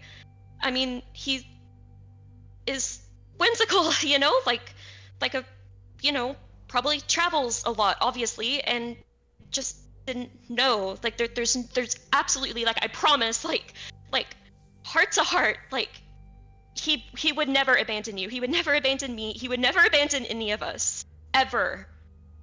But he already has. He was attacked. Like you know the crest hunt, not the original, not the cool version, but like the not cool version. The crest hunt? Yeah. Have you? Wait, you know what? You know them, right? I have no idea who you're speaking of. The vampires, the vampire people, like they go after like they hate crests. I mean, not like yours, because you have like one of the like really good ones, but like like mine, they like hate that because it's like with like the evil people and like and they like they saying there is a team of vampires hunting those who bear crests, discriminating based on which crest. And you're insisting that our father, who you seem to think has some connection to this hunt, is a good man? Okay, no. He founded like the original one, which like wasn't about that. It was only about killing like really evil people and like not like just anyone who had the crest. Was it? Are you sure? Yeah, because like yeah. How do you know that? Because I know him and he wouldn't kill anyone that doesn't deserve it. You know the version of him that he lets you know.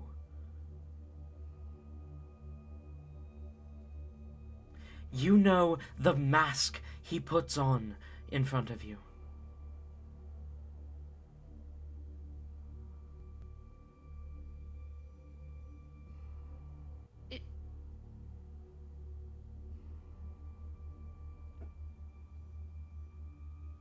No.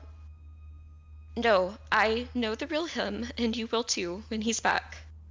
I promise I won't like leave you like this, like sad in the desert with like shadows and stuff. Like we can be like together with shadows and stuff and happy and like not like this. Like Sister, you'll see. sister, cling to hope as much as you'd like. I spent years clinging to hope that my father might come back. I spent centuries waiting for the day that Nosferatu would return, only to end up having to become Nosferatu, because if our father had never left, if our father hadn't abandoned us, maybe the woman he loved would still be alive.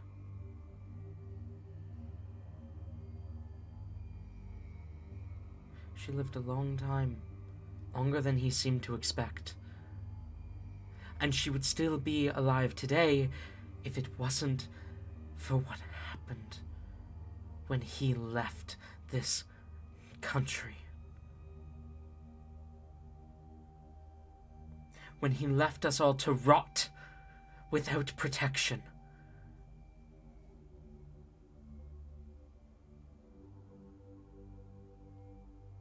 I mean, you weren't alive when he left, though, right? Or if you were, like he wasn't a part of your life, was he?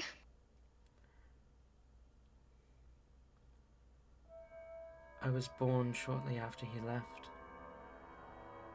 See, there's like he didn't know. Like he did. Like it's not like he like saw you and he was like, "Bye, I'm out of here." Like he wouldn't do that. But he knew I was coming.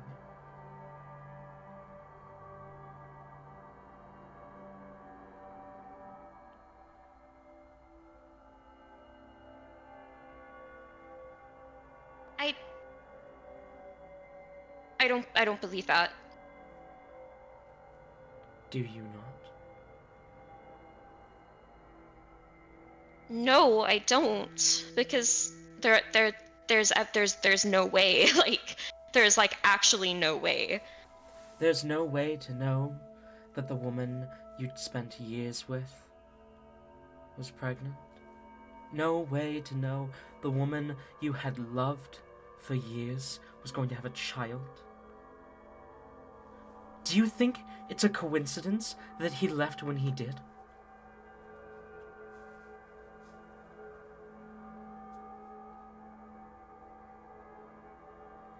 He felled a great worm. Our father slaughtered the greatest threat our nation had ever seen. The great worm Zitterith. But fatherhood is too much for him.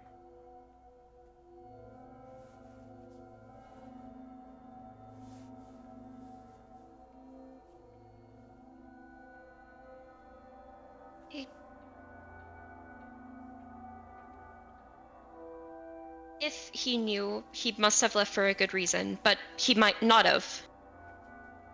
You said he was attacked.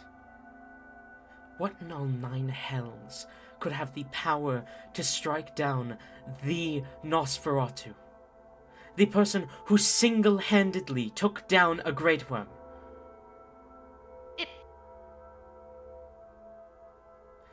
Do you Okay, understand? well, I mean, he told me though that like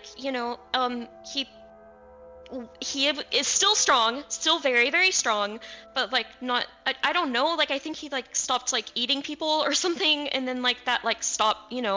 Like I guess like like vampires need to have like I guess humanoid blood to like be like a thing, and like he stopped doing that for some reason. I don't really know why. And then like whenever he did that, like like he is still the coolest person ever, but became less of the coolest person ever.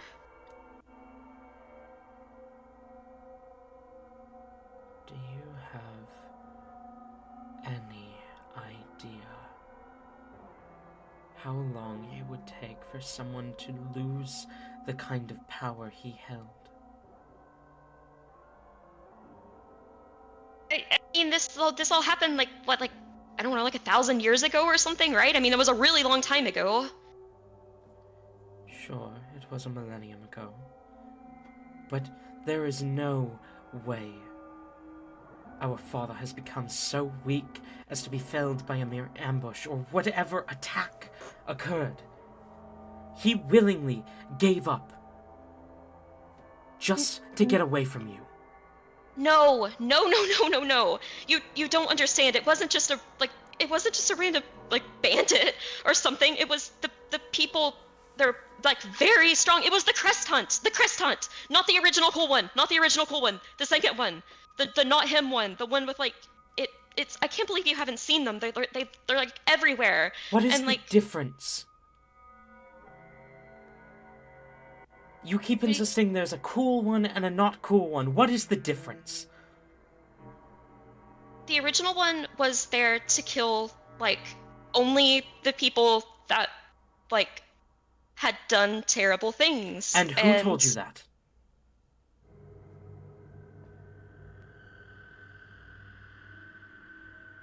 Um,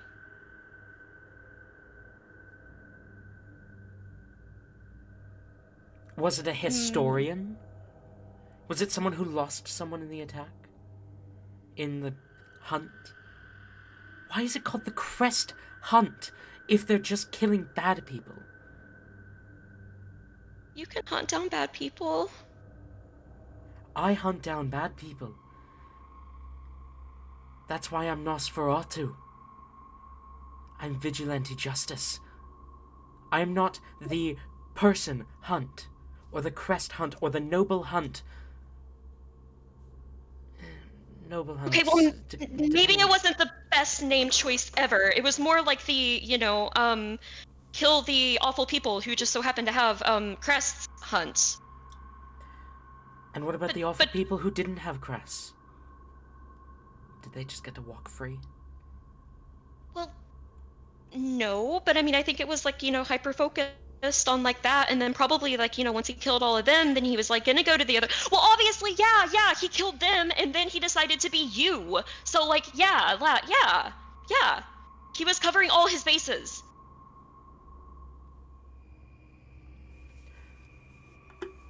Who told you that the Crest Hunt only kills bad people?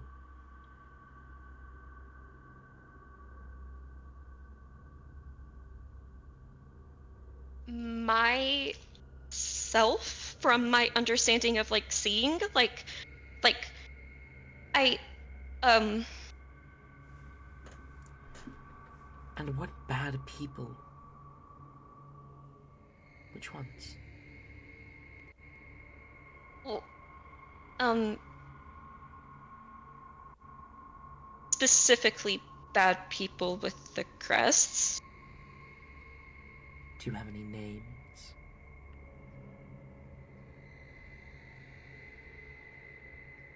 Do you know I mean, any examples? What were the great villains back then that he hunted down?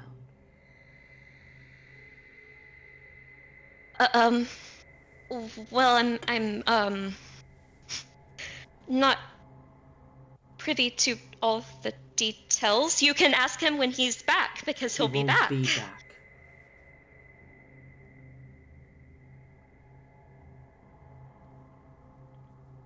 And even if he will, you're here now. You seem so insistent that he's such a good person.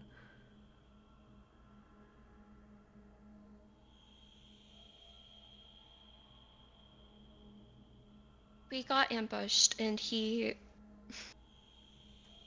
I mean, he's a vampire, so he's not dead, but he got sent wherever his coffin is, which we've determined is on another plane. So, but he literally died, like, defending us. Well, not died, but you know what I mean? Like, it wasn't just a, like, if he wanted to leave, he could have just left. That's, like, a horrible way to do it. How do you think my mother felt when the man she loved ran off to go fight a great worm and never came back? How do you think all the other lovers he's had have felt when he goes off to fight something and never comes back? Because, let me tell you, sister, what happened to you is very par for the course for our father.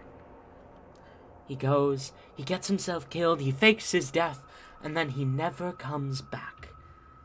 He's eccentric. You knew him longer than I did. You knew him longer than anyone. You should know that he's eccentric.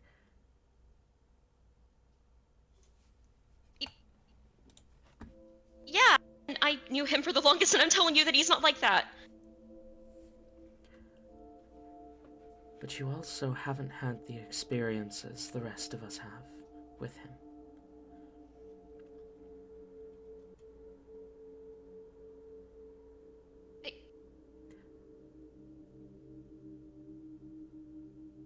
Okay, we're not getting anywhere with this. You'll see. Once he's back, you'll see. And we'll like find you again and it'll be like an entire thing. But in the meantime, You want to put a wager on it, sister? w- 300, what are you wagering? 365 days. If he does not return within 365 days, you come on as my apprentice. I teach you everything I know. Shadow magic, how to wield a scythe, how to control the dead. You come on as my heir to Nosferatu's throne. And if he does return in that time, I will disband the group I was going to invite you to, of his children who have been wronged by him abandoning them.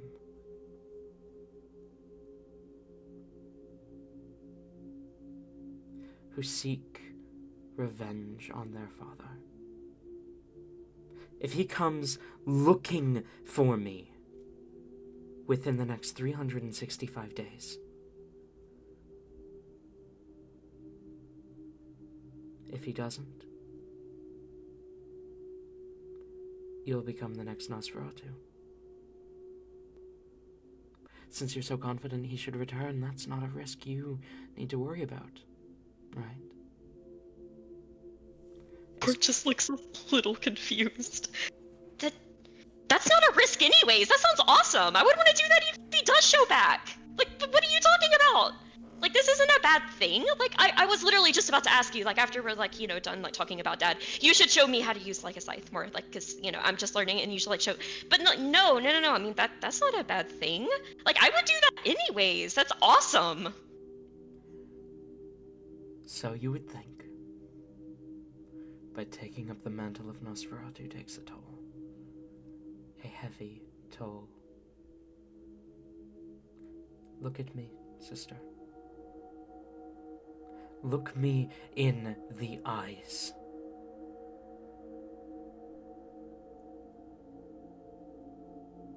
She'll look at the, Dude is a skeleton, right? She'll look at the eye socket. You turn around to look at him, looking in the eye sockets of the skeletal form. I was promised that I would live 1,000 years because my mother was a druid and my father was an elf. Less than a century is all it took for me to become this, because I took up the mantle of Nosferatu. When you become death, death becomes you.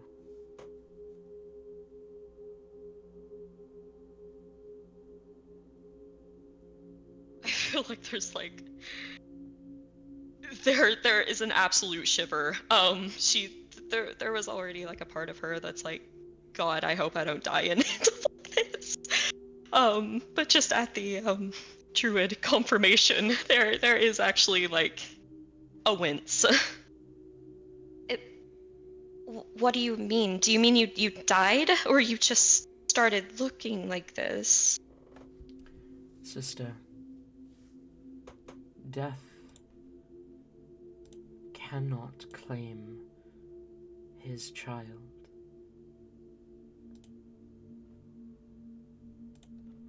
Death cannot claim those who are already one with it.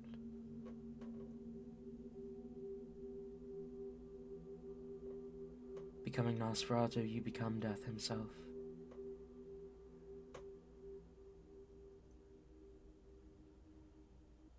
So no, I didn't die. I simply became death.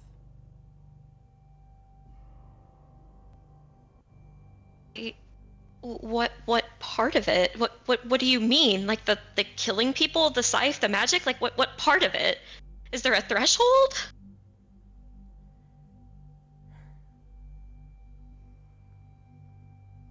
When you start to do what I do, you become the night, you become vengeance, you become Nosferatu. Then you become death. The magic, the scythe, none of that entails what I do. What I do is much more. Do we have a deal, sister? Okay, well, I mean, now I need more information before I decide if I want to do that. What is much more? It shouldn't be a risk. You're so confident he'll return. You're only now starting to worry. I mean, I'm more just curious than anything. I mean, Dad doesn't look skeletal and he did this. Dad is death. Dad is death incarnate. He has already become this. I slaughter those who deserve it. I animate the souls of the fallen. Everything Father ever did. But it takes a toll on us mortals. Something that Dad is not.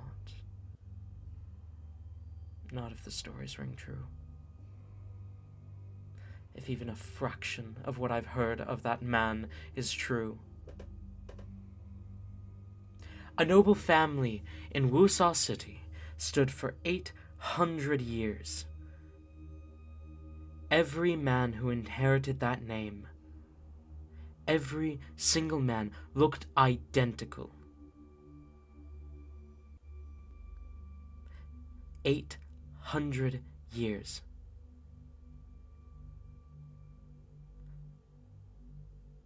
For 800 years, House Cullen of Wusa City was run by one man whose description was identical to that of Nosferatu. And strangely enough, as soon as House Cullen was finally inherited by someone other than himself, Nosferatu showed up. The first sightings of Nosferatu are mere days after House Cullen was handed off to another heir.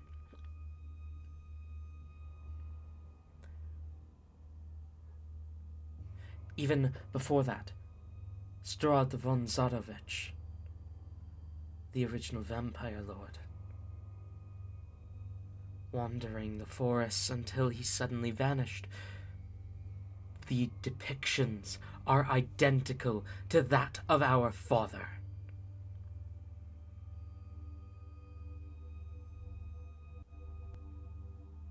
Well, yeah, I mean, vampires live forever. That's what immortality is.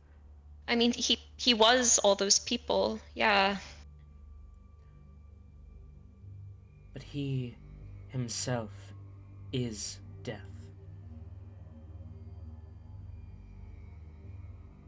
After all, before him, before Strahd von Zadovich, the undead had never been heard of. Not in this sense. Not as alive as Father. This did not affect him the same way it has affected me, because he had already become this long before. He had simply mastered the disguise of looking alive.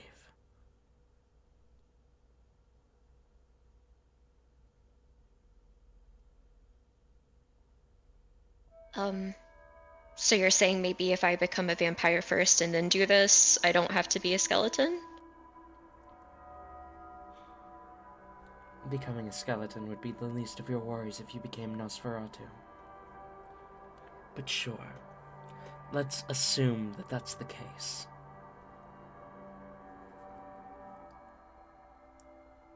Okay, well, whatever. I am...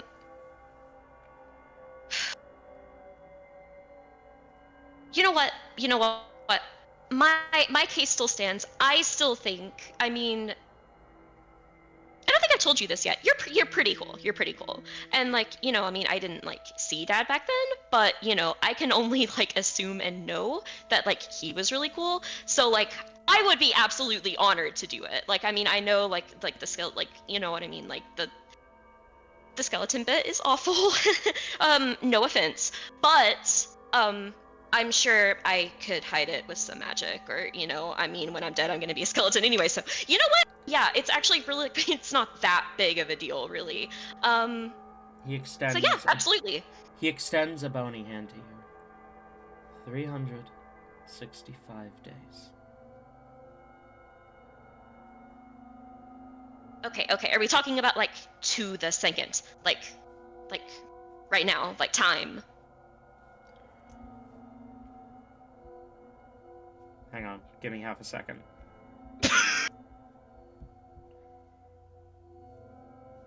8,760 hours.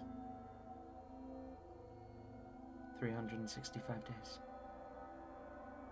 Holy shit, you're smart. Okay. 525,600 minutes, if you want to get more specific. Oh my gosh, is being good at math part of being Nosferatu? Being immortal means you have much time to learn anything you wish. I mean, I see no downsides here. Like, if he comes in time, I'll probably still be like, hey dad, like, I want to do this because it's cool and you did it. And then, like, if he doesn't, then, like, you know, he's gonna come back anyways. I really hope it'll be that soon, but, you know, he'll be back anyways. So even if he isn't, then I'll do this, and then he'll be really proud whenever he comes back. So, yep. She very excitedly will take the hand and give it a handshake. Dark shadow magic immediately wraps around the two of you, binding your hands together for just a moment. And then it fades. Good. Then I will see you in 365 days, sister. Can you wait, if you're not too busy, can you show me some scythe tricks first, just like this one time, as like a, you know, like a head start thing, please? Unfortunately, there is a man who sold his younger daughter in order to earn status within higher nobility that I have been ignoring to speak with you, currently walking through my territory. Oh. Okay, got it. Yeah, go ahead and kill him. I'll just it'll be fine. It'll be fine. I'll probably be, you know, like, yeah. I can do it on my own. It's fine. Okay, bye-bye. If I don't see you before 365 days, I'll see you in 365 days, or I'll see you sooner if he's back sooner, but if not, I'll see you in 365 days. Bye, it was really nice talking to you. And he's gone. A flash of, suddenly your vision goes black for a moment, and as you kind of rub the blindness out of your eyes, he's gone. The shadows kind of stretching ominously towards you, but it feels almost comforting to you instead of ominous. Like a sibling offering a hand of assistance. Adorable. Helipor sees no downsides with anything that just occurred. Yippee! We'll show him. Um, he's gonna return from the longest piss imaginable. Just tell Klutz that you were taking a shit, actually. I hate that. Well, as Thanks, you I hate it. as you come into camp, Klutz is like still probably just like chilling right where you left her. And she says, "So how is brother?" Damn.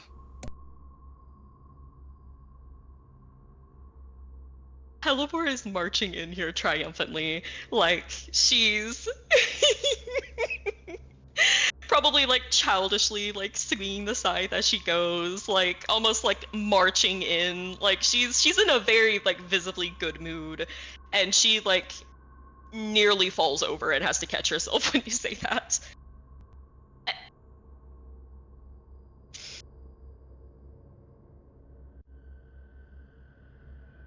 Okay, I just need confirmation real quick. You didn't hear that though, right? No, but now I know for sure. Well, Does yeah, Rain know? I Does uh Towson? yes, they all know. Um I am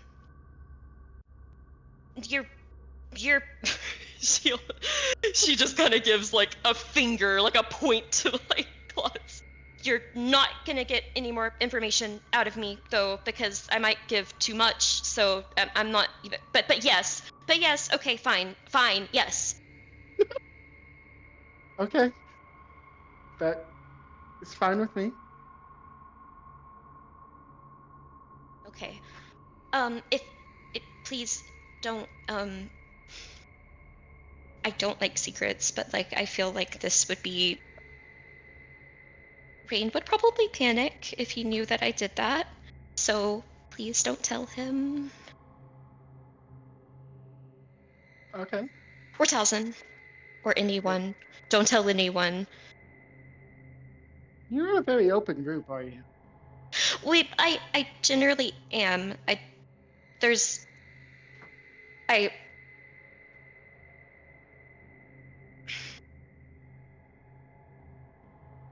I think that was the closest to a private conversation I've ever had though, so please don't tell anyone. All right. You were here with me all night. Okay. Good. She'll go back and sit down. And the rest of the night goes by uninterrupted. She is working on her magic again. Okay. Just throwing that out there for mechanics. As morning comes, you all awaken just under 24 hours left until you have to head to the Grove. You have a day's worth of downtime. What do you do?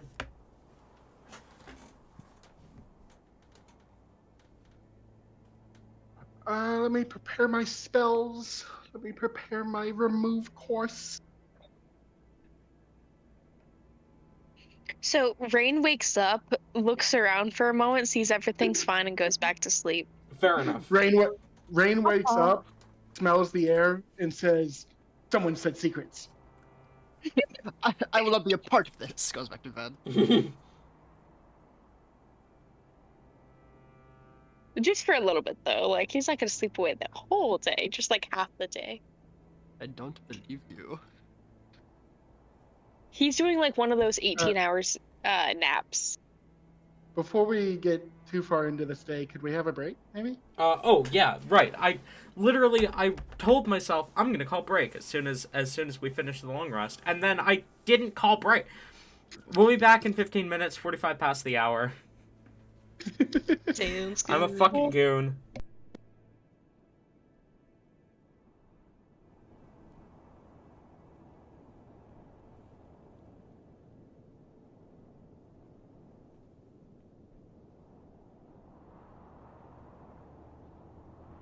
fucking mute.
Wub, wub, wub, wub, wub, wub, wub, wub, wub.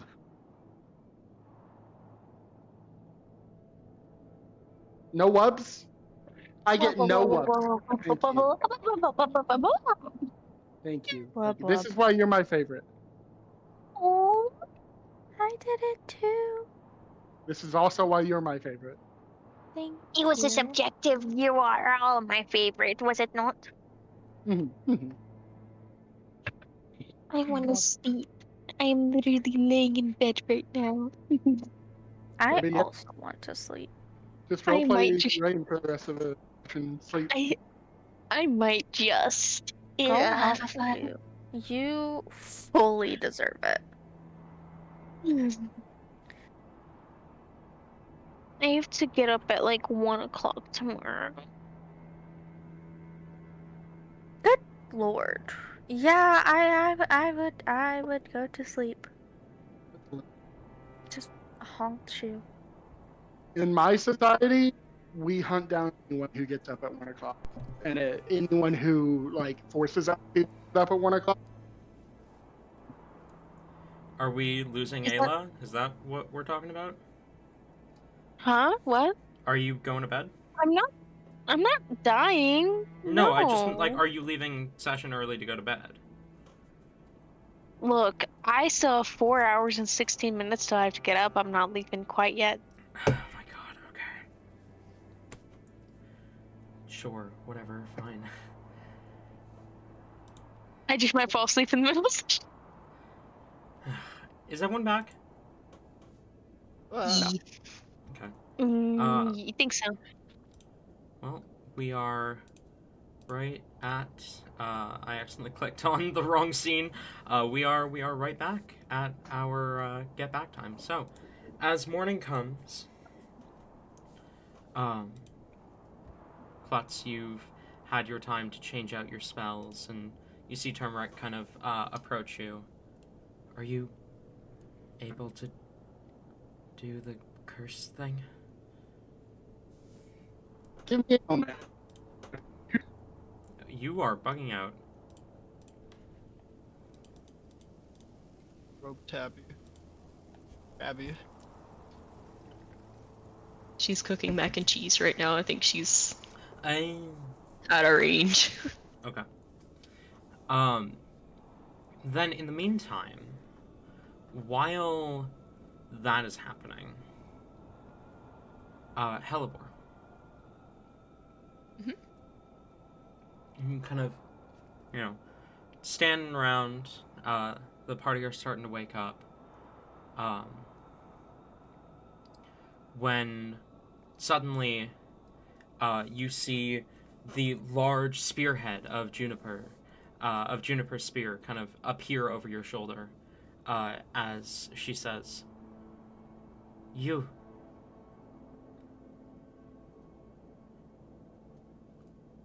Teach me how to do what you were doing yesterday."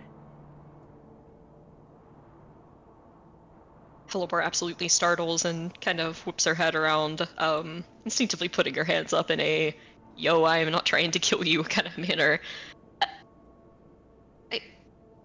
With the wild shit, using a weapon in that form? Wielding a weapon while wild-shaped. Where did you learn that technique? What grove taught you that? Oh, that wasn't a grove. That was like literally the first time I've ever done that. I don't know if I'm good enough yet to teach you, but we could learn together if you want. That was quite impressive. I could understand if you were taking the form of an Asyr, but a tiger. No, that is impressive. I could even see a method.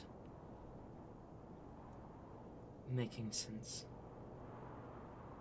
I mean, they have hands, for the god's sake. But you made it work with just a jaw. You are impressive. Teleport immediately starts like kind of giggling at the thought. Oh, but if you were like a mephit, maybe you could hold it with like the big schnoz? That'd be really cute. Notably, Hellebore, Mephits and Azyrs are not things that are options under Wild Shape. Mm-hmm. She knows that she can't do this. That this is not like normally a thing, but Hellebore also thinks that she is awful and the worst druid ever. So like, if someone else can do something, she's probably just gonna be like, "Oh yeah, you know, Fair like enough. that's what a capable druid would do." Fair enough. I um. I believe it would be ineffective to wield a weapon with the, as you say, schnoz of a Mephit. It'd be adorable though. Can you turn into one? Yes. Can you not? No. I suppose it must be a desert druid thing then. Because neither can, I'm a fucking idiot. Give me a sec. Neither can Makrat. Makrat cannot either. But those of us raised in the desert, we are able to take the form of some fire elementals as part of our wild shape. Ooh. I mean, I guess that does make sense. Although we actually refer to our wild shape as the shape of flame. So perhaps that has something to do with it. Maybe. I'm not very fiery. It's she kind of gives like a defeated like gesture to outside, probably like panting. Well, she's probably been panting anyways, but heightens just looking at it. I'm not really much for the heat. That is respectable. I am not much one for the cold. The low temperatures always get to me. Have you never seen snow before?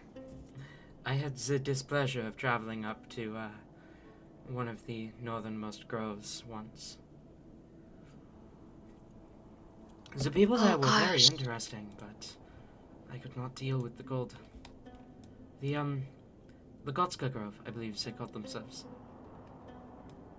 Yeah, I've been there. It's a pretty pleasant place, like really pleasant. I can't believe maybe you just didn't eat enough of the snow to get a taste for it. I think it's amazing. I really love it. And like you can make shapes in them. I They're see. shapeable.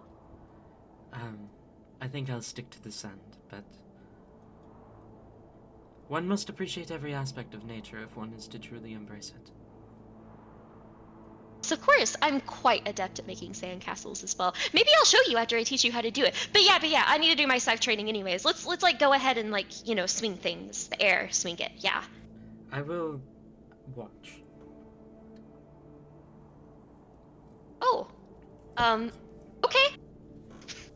If you do not believe Hello. yourself a teacher, then I will simply watch from the from a distance. I can figure it out. Though you visited the Gotska Grove, how recently? Oh, like not long ago at all, a few weeks ago, maybe, I think, somewhere around there. Is Calithia still the first druid?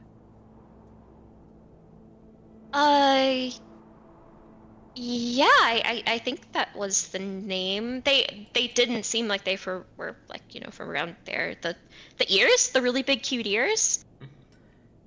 Yes. That is exactly how I would describe him. Yeah, he was like alive and like doing well. He was very nice. He gave me this. She'll gesture down to her cape.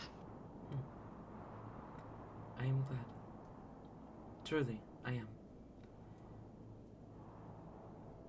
There's a kind of longing in her eyes before she turns and says, I'll step away, allow you space for your training. Okay. Yeah, I will swing it around for like a while. If I start doing my magic stuff, you can just cover your nose or something. Sorry in advance. And she's gonna go ahead and Ominous. start her stuff. While you're doing that, Turmeric approaches Klutz and asks about the curse. Yeah, I've prepared what I need to. What do you need me to do? I'm Just able to call it forth if I need to. does that hurt?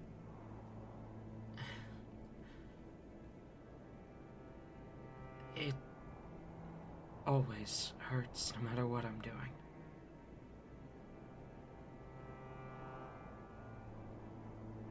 Let's try without first. He takes a deep breath, kind of sits down, lets you fuss over him. I want to know today, since we are not really traveling anywhere and not expecting to fight anything, Klutz is at least doesn't have her helmet on for most of the day. Okay. So she has a visible face. Ooh.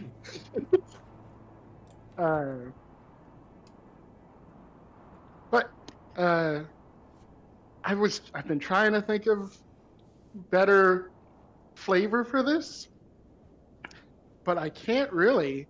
I think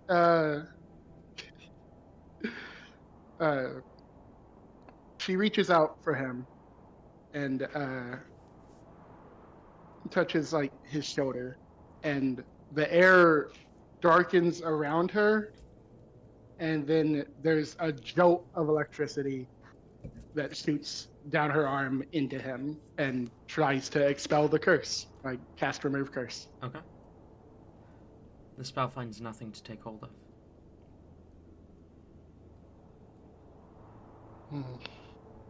Love that. I just want to double check real quick. Ayla, are you still awake? Are you still here?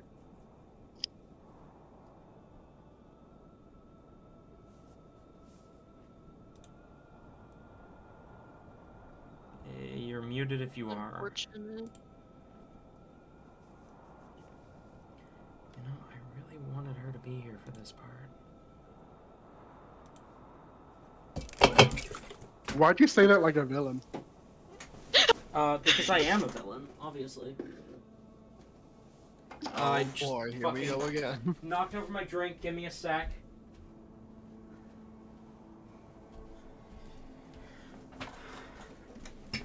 Yeah. Okay.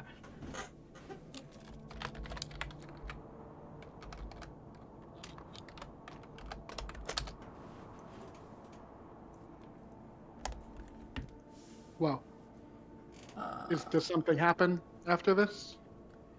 The spell does not find anything to take hold of. Okay. As you see, kind of winces at the shock and kind of looks to you. Do you want to try again with me calling it forth? Yeah, I suppose. If you're willing. He takes a deep breath, holds his hands open, and as he exhales, you see a sigil suddenly light up above his left hand. The crest of Ardir. And a second sigil light up above his right, bearing a symbol you don't recognize, but it looks like a crest. The symbol that the crest bears is a flaming heart. Roll religion.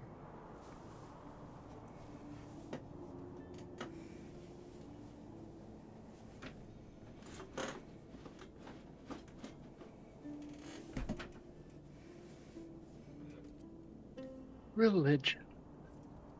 See, you would think I'd be proficient in that.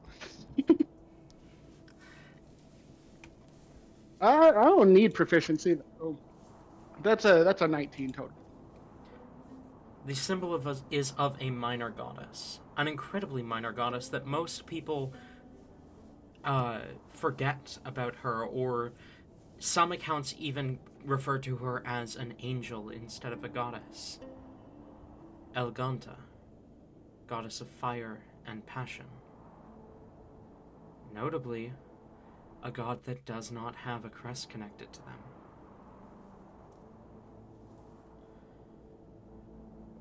them. Seeing this, I think Klutz was probably preparing to do it again, but just seeing the crest of Ardor was enough for her to be like, oh, never mind. And then seeing the other ones, she's like, oh, definitely never mind. I don't think this is a curse. At least not one I can help you with. Kind of This sighs, closes his hands, and the crests disappear. I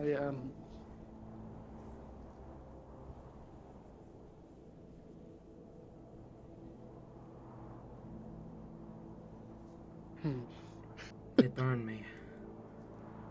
They burn me from the inside out. It is as though my lungs are on fire at every moment. How did you get this? When did this happen? I don't know. About 6 years ago, I would guess. There's a 3-month period where I have no memory of what occurred. About 5-6 years ago. I didn't have either of these before then. I have them both now. What? Oh, you didn't have that one? Gestures towards the left hand. You weren't born with that? No. Are you supposed You know what to that be? is, right? A curse. No. I Futz holds up her hand and wills the symbol of Deirdre to appear. The crest, the crest of Daradrum appears. Kind of looks at it. It's not a curse. No. See, this is why it is beneficial to, at least be a little bit part of society. This is a crest. They're gifts from the gods. Why would a gift from the god burn me? Well, I mean, gods aren't exactly. Their standards are different than ours. They test us in a lot of different ways, in ways that we don't really understand. Your god, soul, and the other one, please. Elganta, goddess of passion and fire. Elganta, I think. They clearly think that you're up for this task. Or else they wouldn't have done it to you.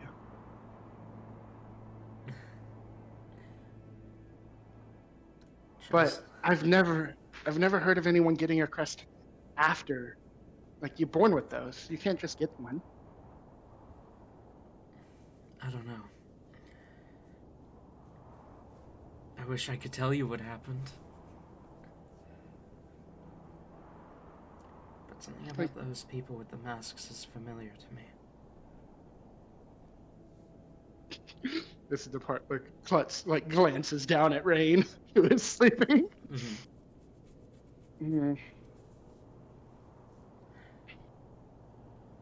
Did Rain say out loud that it was crest magic that caused that explosion? I think Don't think he so. Tori? Tori, do you remember?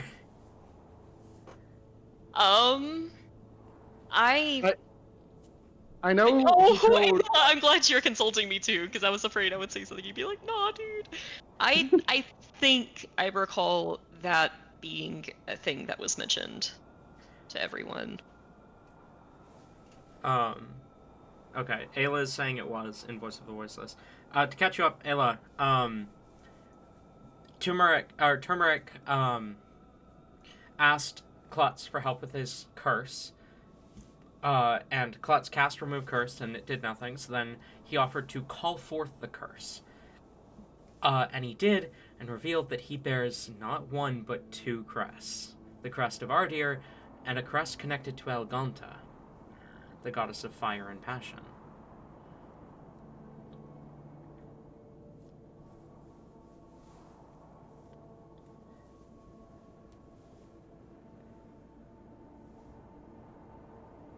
Six. 6? That was a typo. That was a typo. Hold on, let me think. Yeah, no, that was a Very- typo. My bad. Very insightful.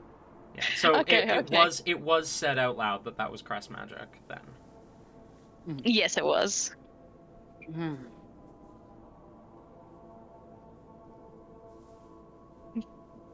I oh man, Ayla, are you awake right now? Like, are you actually awake? Maybe. I think it's really silly how Rain decides he's gonna have a peaceful sleep for once, and everyone fucking spills their secrets. Uh, Seeing how tired Rain is, and knowing that Rain doesn't usually sleep this much, I would imagine, because I know he drank a lot. I'm gonna leave Rain alone for now. That's Kill have Rain. another end of session pull Rain aside and us talk for 2 hours. Uh, uh, that is concerning. Concerning.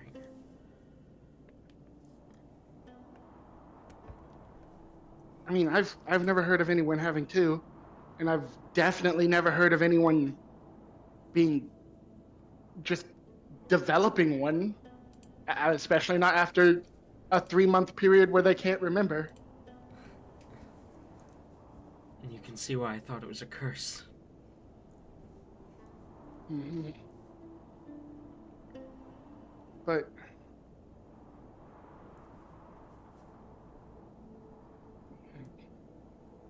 I stand by what I said. The gods wouldn't do this to you if you couldn't take it. I remember. Maybe if I tell you what I remember from before and after, it might help. Yeah, that does sound very helpful. Yes, please. Okay, so there were 4 of us. We were sent on a mission. We were supposed to find the Amber Grove, and you good? Sorry, the kitten's meowing.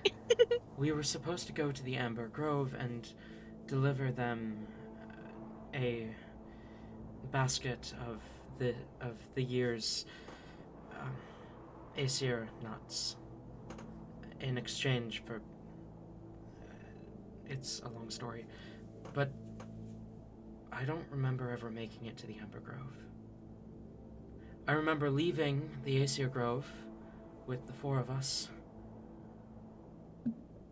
and then resting for a night. And then I remember walking back into the Asyr Grove, lost and confused, from a completely different direction than the Amber Grove should have been, and being told I had been gone for 3 months. What about the 3 people that were with you? Nowhere to be seen. Never been seen Still, again. still missing? He nods.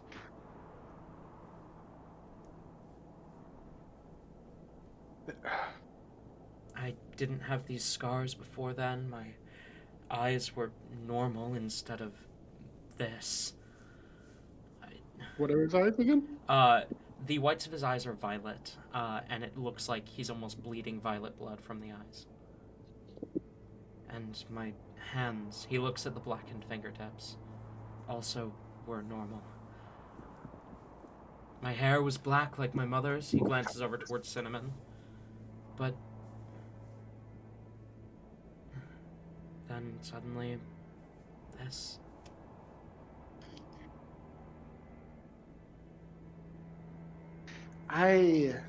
Tabby, don't.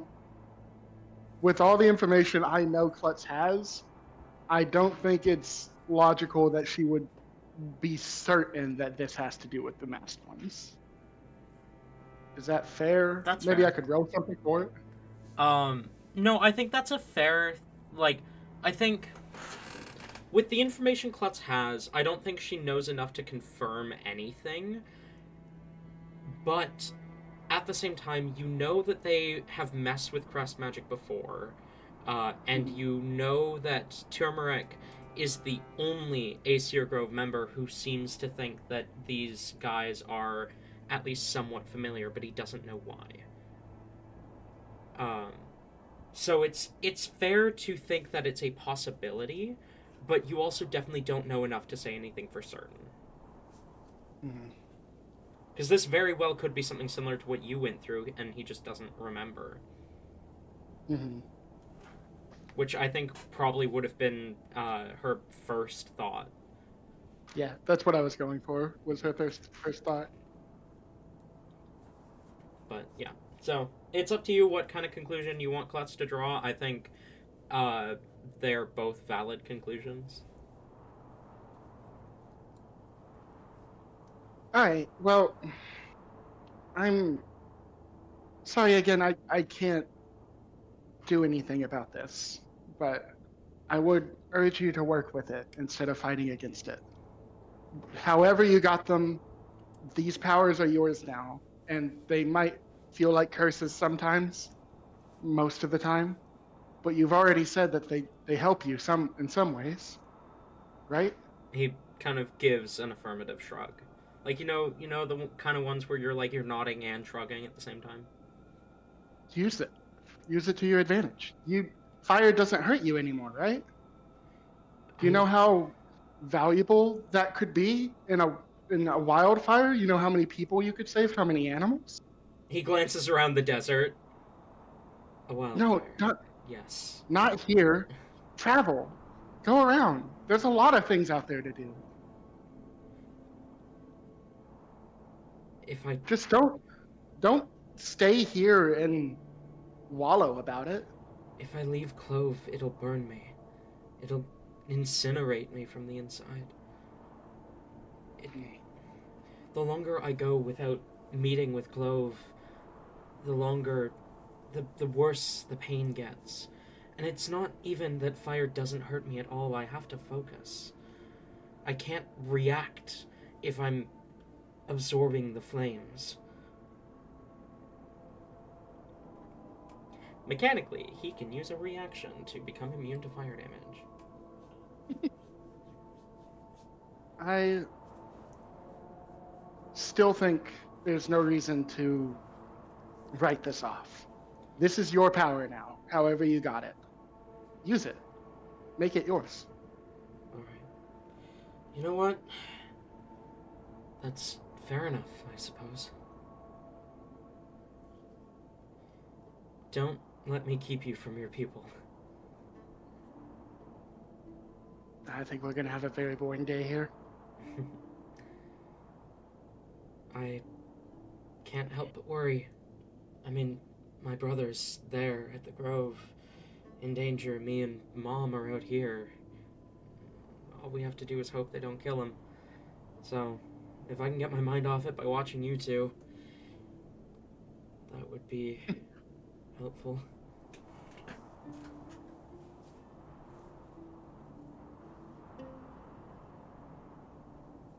Klutz forces a smile to try to assure him it'll be okay. Clove is strong. So is First Red Pepper. I'm gonna go check in with the others. Yeah, you do that. I think I'm gonna go talk to my mom for a bit. And he turns and begins to walk towards Cinnamon.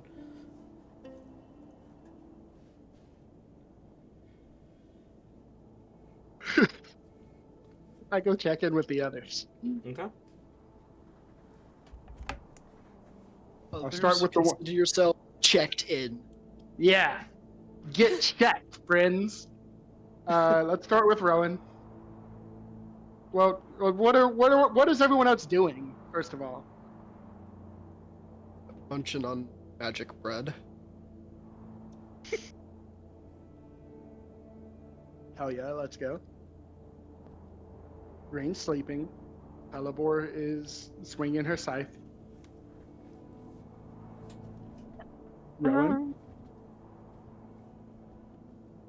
Rowan took some time to also like practice with their weapons and make sure that they felt comfortable for the fight ahead, and then also uh, kind of looked around the area at plants and other things, mostly just to be a nerd, but also, you can never have too much information about the area in which you are in. Mm-hmm. Kind of followed some people around. Yeah. Klutz will approach Rowan and say, "So what kind of bugs are around here? Do you know?" Talon, what ecosystem are we in? You are in a desert, so you'll probably find a lot of scarabs, a lot of beetles, that kind of thing. Hmm. When you say desert, do you, like, are there also like snakes Yes. and Snakes, lizards and things scorpions, like that? lizards, that kind of thing. Like Mexico without any of the civilization. So, okay, cool, cool. Hmm. uh, Rowan startles when they're asked a question. I'm just being a nerd. um, a lot. So there's a lot of different parts of the ecosystem here. Mm-hmm. Look at the baby. I'm sorry. A cat is more important than bugs in this moment in time. Whoa, little kitten. He's so tiny. I just want to hold them and be like, you're doing so good. Oh my gosh.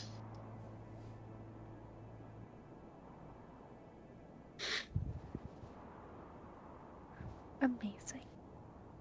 Phenomenal. So hungry. I can smell that cat food through the screen. Mm-hmm. It's so good. I love the smell of wet cat food. Just eating So cat food, eating cat food. Are you guys okay? I'm genuinely asking. Are you No, I'm good? not. Never have Oh, been, never buddy. will be. Oh, buddy. Fair enough. Okay. What were we talking about? I'm sorry for distracting Ecosystem, everyone. bugs and stuff. Oh, yes.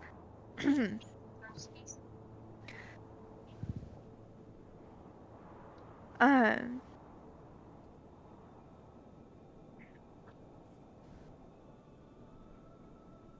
My brain is just not braining anymore. Okay. Rowan. Books.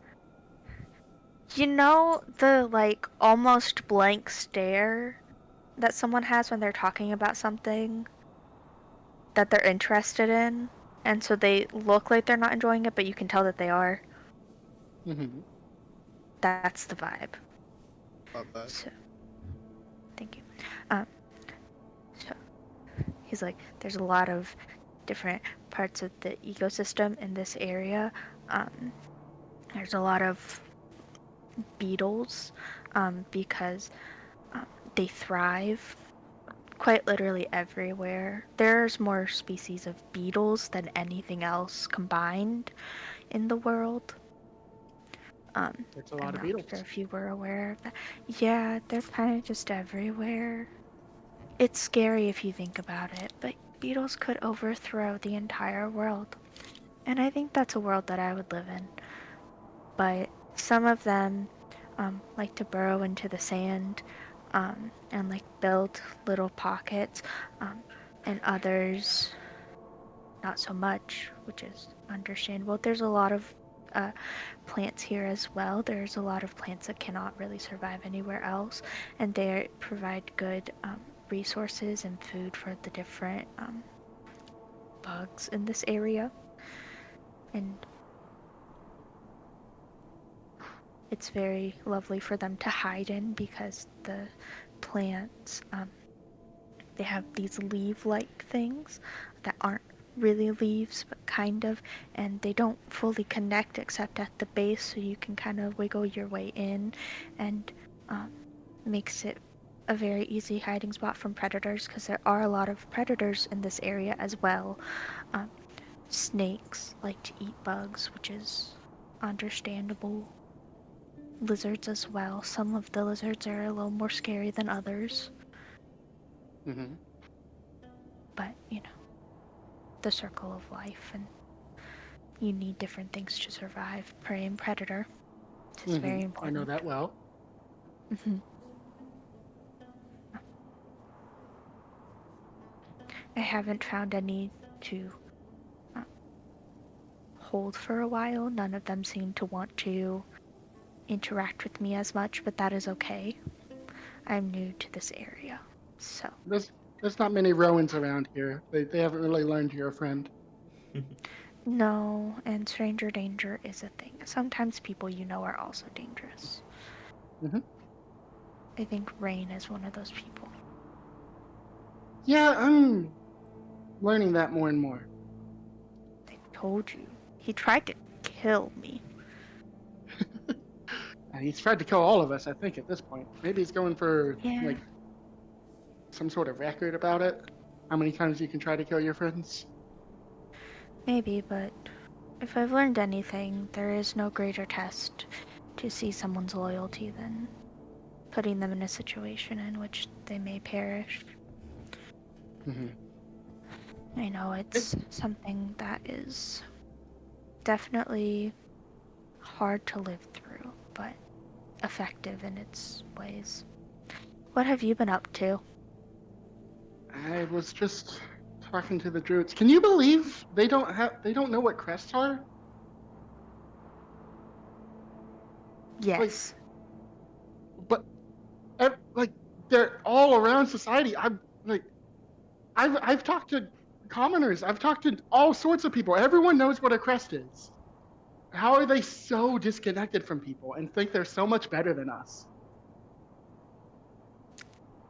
I mean, if you're disconnected from people, you grow into a mindset that you just are better because you don't fit into the societal norm.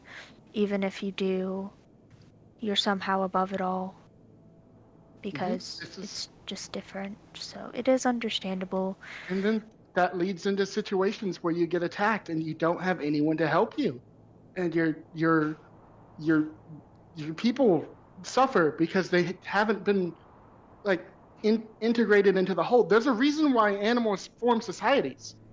There's a reason why we're social creatures. I completely agree. I think it is incredibly dangerous to not at least have some understanding of the world around you and the different advantages and advances. Yeah, but like, The world is ever and changing. you can't expect everyone to know everything, but you would think people that No, love nature so much would understand that. I'm sorry, I'm venting at you a little bit. I just I druids. do not mind. I enjoy your thoughts. You are very intelligent. This is a lovely conversation. That one, I gesture towards turmeric. That one has two crests. Two. Or artier and one I've never seen before. And he got them after blacking out for 3 months and where 3 of his friends died. And they never went to anyone about it. They never inquired until now. I don't get them, but I also don't get that. That is highly suspicious. Yes. Very highly suspicious. That goes against the basis of how you get a crest. Mm-hmm. And It's beyond that, why wouldn't you try and figure out what was happening? thousands of years families have arranged marriages to try to have a miracle child with 2 crests, and there's a druid out here that was just given 2 crests and doesn't question it. That is odd. But And I mean, also very dangerous. It is very dangerous. The 2 crests he has are not helping him a lot. I mean, there's applications where they could be helpful, but for the user, it's not a pleasant experience, as far as I can tell. That is understandable. I mean, it is very difficult to find. I mean, just having 1 crest is sometimes difficult. It can be harmful to the user. Having 2, even more so, especially if they are not coming together well. Klutz like nods solemnly when you say just having 1 crest could be hurtful. Yeah, don't I know it? It's just. I think this there's something going on here, and Turmeric seems to be more familiar with the masked people than the other druids. I worry it's about them. I think Rain said something about the explosion back at Blaze Point that happened by crest magic, right? Yes. I don't want to push him, but if people are experimenting with crests and they're doing this and doing that to people, it's really bad, and we need to know more. I agree. This could end incredibly badly.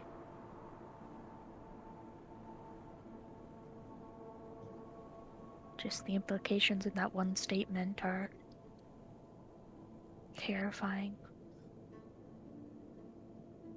I mean, I don't want to undermine him. Looking at Rain, she says, but as she looks between Towson and Halibor, there are other ways to get information.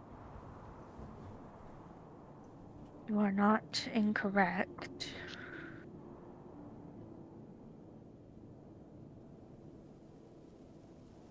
It might be wise to talk to them. At the very least, there is no real harm in asking, I don't imagine. We are going to all be together. Mm-hmm. Maybe we split up, talk to them, see what else we can know. Who do you want to talk to? I don't know. I think I have an in on Halibor. You find out what you can from Towson. Okay, I will do my best. Maybe I can ask about the magic. Yeah, do that. Well, I mean, I don't pry. It does seem traumatic, but if he's willing to give, you know. Understandable. Right. Good plan. Good plan. Great plan. I will see you later. Thank you for this enlightening conversation. Good huddle. Team huddle.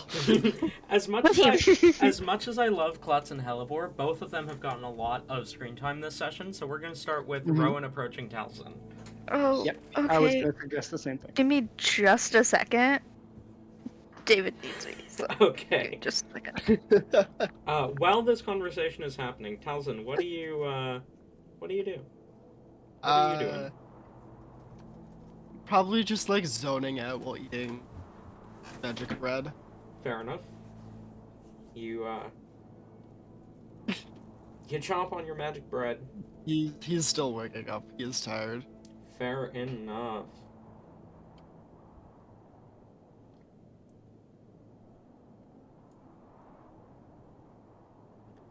Um,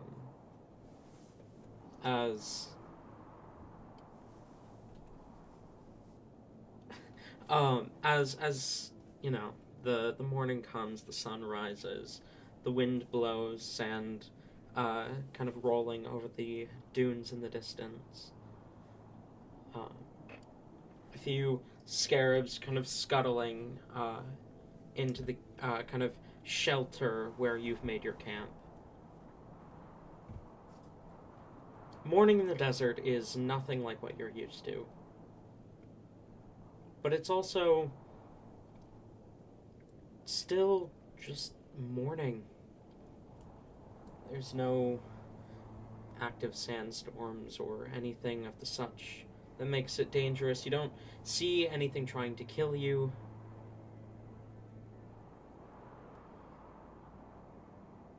It's kind of nice. The party around you, 3 druids and the people you've been traveling with, all kind of do their own thing as they kind of get up for the morning. You see Turmeric approach Klutz, Juniper approach Hellebore, and then Klutz approach Rowan. It's incredibly mundane, incredibly normal considering what you're about to face. A collection of the Cursed Ones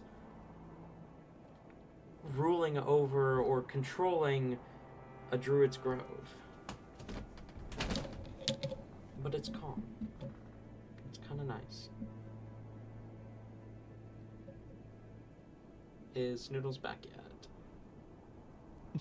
No. Yes. Okay, yes, okay. So, Rowan, you approached Halzin. Yes.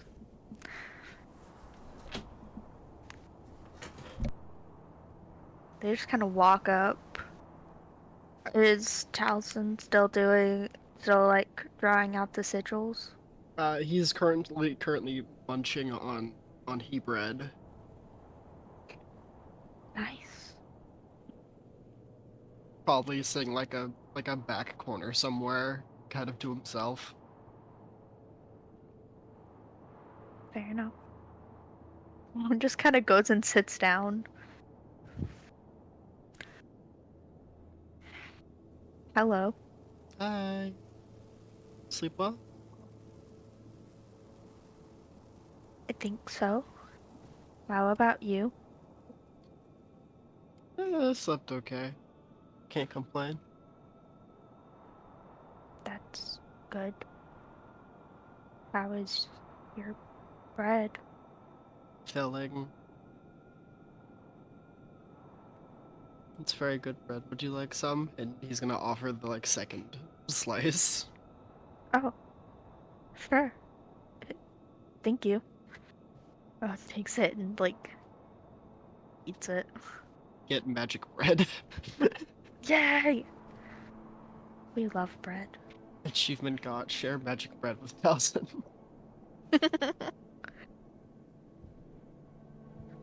Phenomenal. You feast upon some magic bread. It is incredibly filling. That's good. I'm glad. I feel like bread is spectacular. Anyway. As they're eating, they just kind of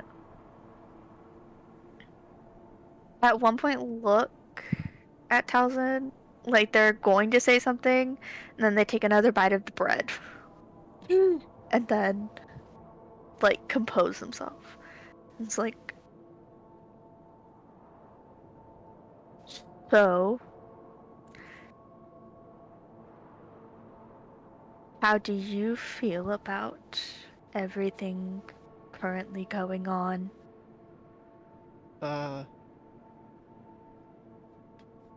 I don't understand the whole druid thing. At least the way it's set up.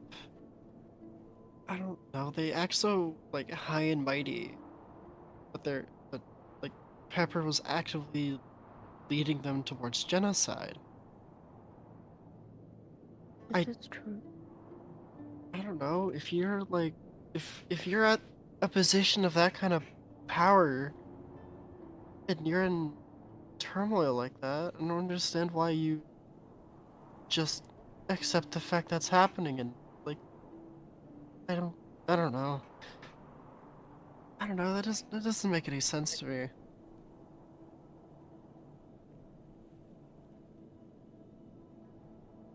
I can't say that I fully understand the decisions that people in power make when it actively harms people.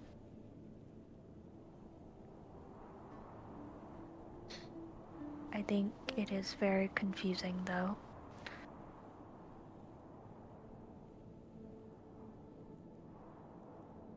Um, do you know anything about these rest hunting people? Is there anything Talzin is aware of that hasn't already been mentioned? Because I feel like everything is pretty much on the table. What you know about the crest hunt is basically because you were informed of pretty much everything the party had dealt with, so you are aware of basically everything Helibor's aware of. And I mean, if you want to roll a history check to like see if you know anything about the original crest hunt, you can. But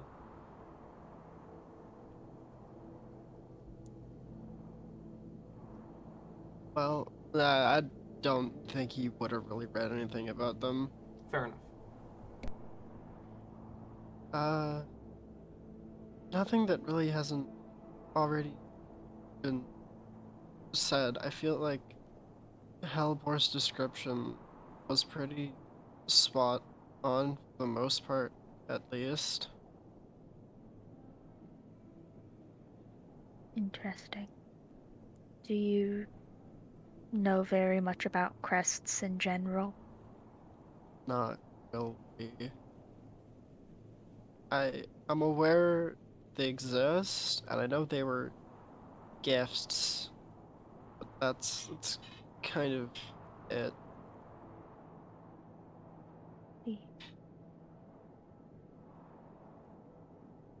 Why do you think the group has such definitive feelings about all of it?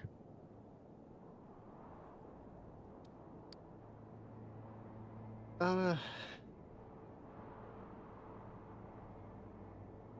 If you would like to share, you don't have to. It's okay. this is Tate sputtering. Oh, Tate brain sputtering. that's fine.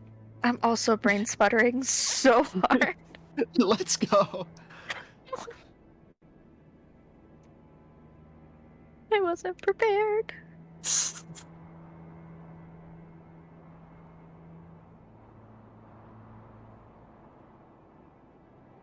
I'm not entirely sure, other than the whole situation with Hellebore and her crest and her like everything is. And I don't know anything about Rain because he just doesn't talk. And then the moment you find anything, he shuts down and goes psychotic. He just I see. refuses to elaborate on anything, which makes it impossible to work with. You know, you do what you can, I guess, with what's available to you. That sounds incredibly stressful. Anything's better than back home. I understand that sentiment very much. Is it sometimes difficult traveling in the group? Mm-hmm. Can't really do anything about it because I don't have anywhere else to go. But questioning either of them just makes them double down more.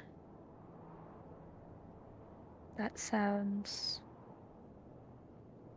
not great.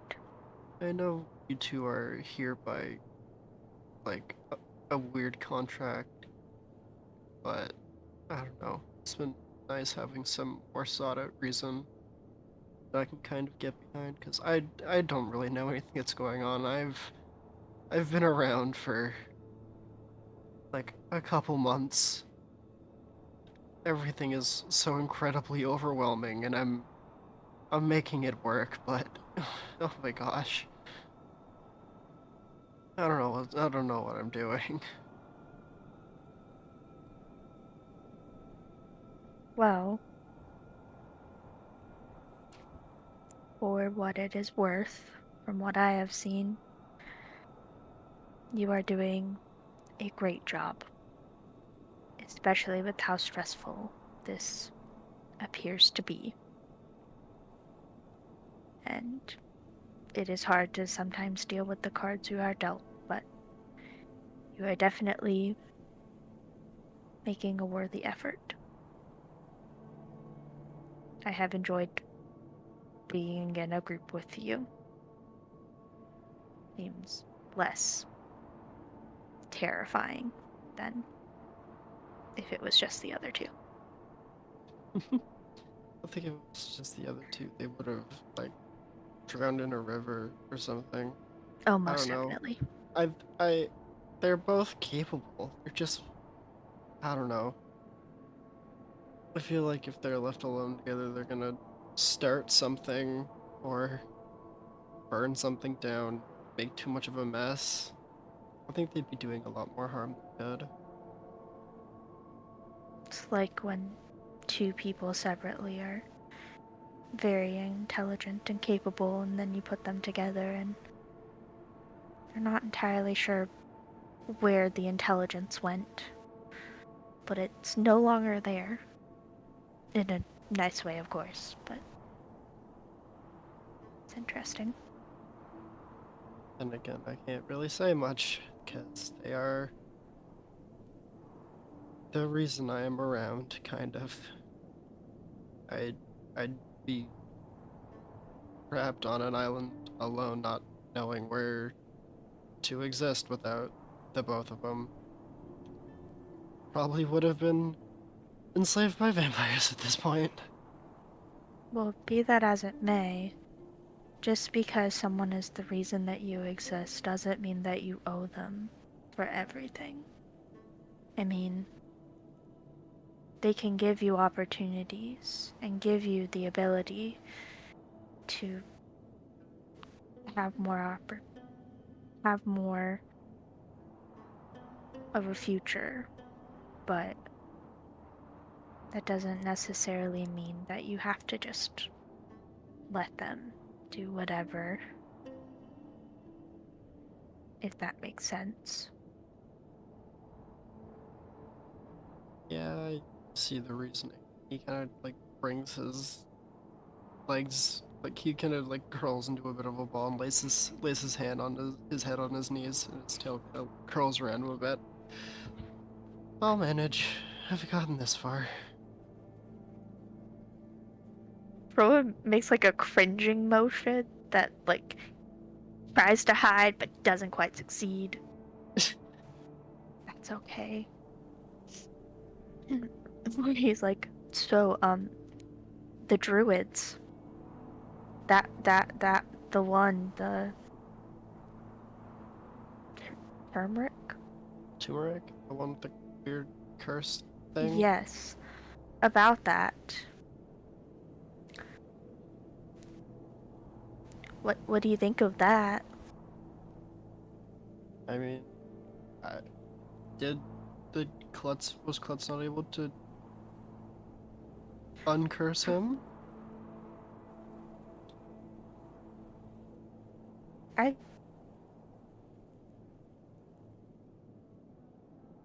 don't know. don't I wasn't really paying know. attention. Well, Klutz did find out that um that he has 2 crests. Is that possible? That's part of the problem.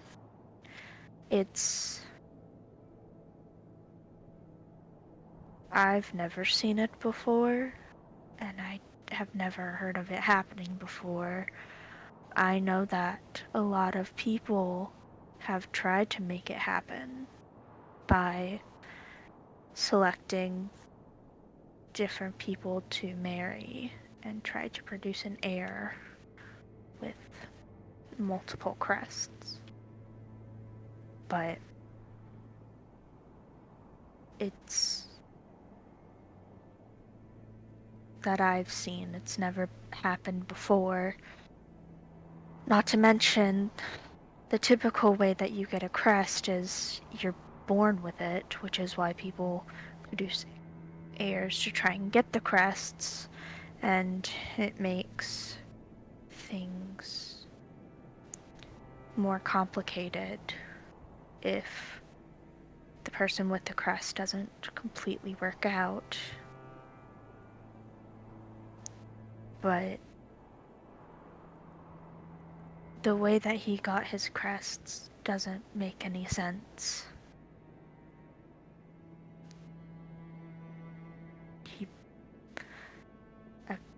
He wasn't born with it. He was just given it. Both of them.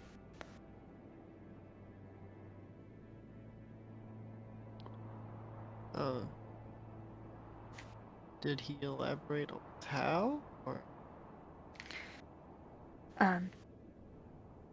Yes. Apparently, he was unconscious for, I believe, 3 months. And during that time, some of his friends died. And then he woke up and had the crests. And then they just didn't try and figure it out. They just kind of let it be. So, they've only just now began seeking knowledge on it. that seems counterproductive, but okay, whatever works for them, I guess. I am very confused by it. I was wondering if maybe you had any ideas on what it could mean, especially considering what happened in town. Well, no, that was crest stuff, so the only thing I could think of is, well, he's out, they got a hold of him, and then bada bing, bada boom, spit him back out. Boom, he's got, surprise, you've got 2 new ones right off the bat, but I don't know if that's how they work. I don't know. I think that's something you'd have to ask Rain for, since he kind of knows. Then again, that would be counterproductive. You're not going to get anything out of Rain, most likely. I did not believe that we would, no. I mean, my thoughts went to experimentation with crests, because people try very hard to get someone with multiple crests, and here someone is with multiple crests, and it doesn't follow the way that you typically get a crest. And with everything in town being linked to crest magic, I thought that it could all maybe be connected, but I'm not entirely sure. I mean, it might be. It's a pretty solid guess. It's just the only person we know with who has direct ties with them is Rain. So good luck getting any info, but doesn't hurt to try. I suppose not. However, I have enjoyed talking to you, so I do not regret my choice to ask. Oh, this was nice.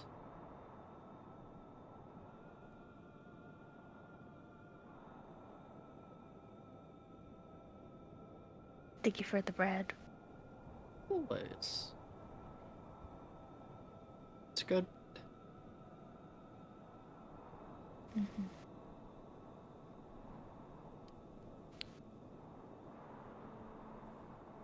I, Noodles, don't know what to say next. Just sit there in like awkward silence for like 5 minutes. What I'm imagining. Otherwise, Rowan's just gonna start talking about bugs again. Hell yes. And then it'll be similar to the conversation with Klutz, where it's like, did you know that this bug and this bug are part of the ecosystem, and this is what they do, and this is a predator, and this is a prey situation, and look, here's how an ecosystem is formed. I love it.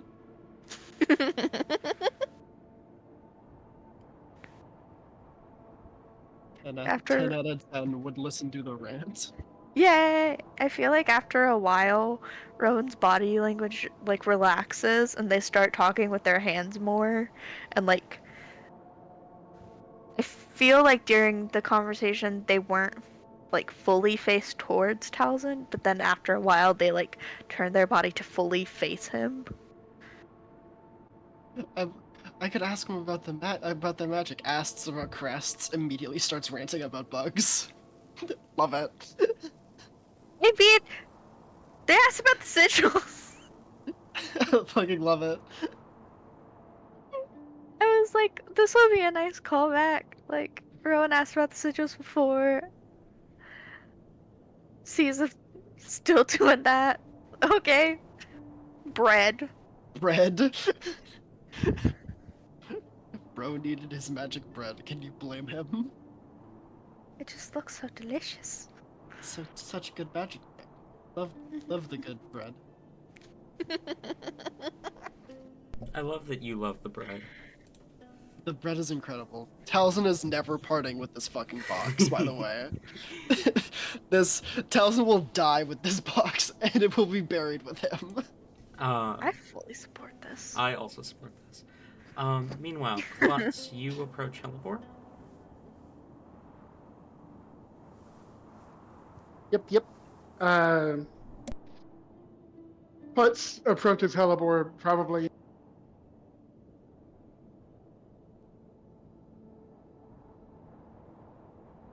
Tabby, you were still talking, but I cannot hear you. Okay, I was where my Wi-Fi cut out. What the fuck? Hello? Yeah, you back. Oh, I'm back? Perfect. Okay. Klutz approaches Hellebore probably after she finishes some combo with her scythe and she's catching her breath before starting another. Uh-oh, wombo gumbo. Can you hear me? Yep. Mhm. Okay. Yeah. Now you've got me scared. But Klutz will approach and say, Hellebore, can we talk for a second? I don't mean to interrupt, but For ease of this, practicing her non-wild shape version of this, she attempts, she attempts an impressive flourish, and then kind of, looks over, like tilting her head. Yeah, of course. Here. She'll go over to a cozy spot and sit down, patting next to her. I will sit next to her. I have a plan. Klutz almost feels bad for this. Oh no! Girl's about to get manipulated. Klutz sits and says, I just wanted to make sure we're okay. We got a little heated back there with the druids, and I want you to know I don't mean any offense about the sacred tree. I think lives are very important.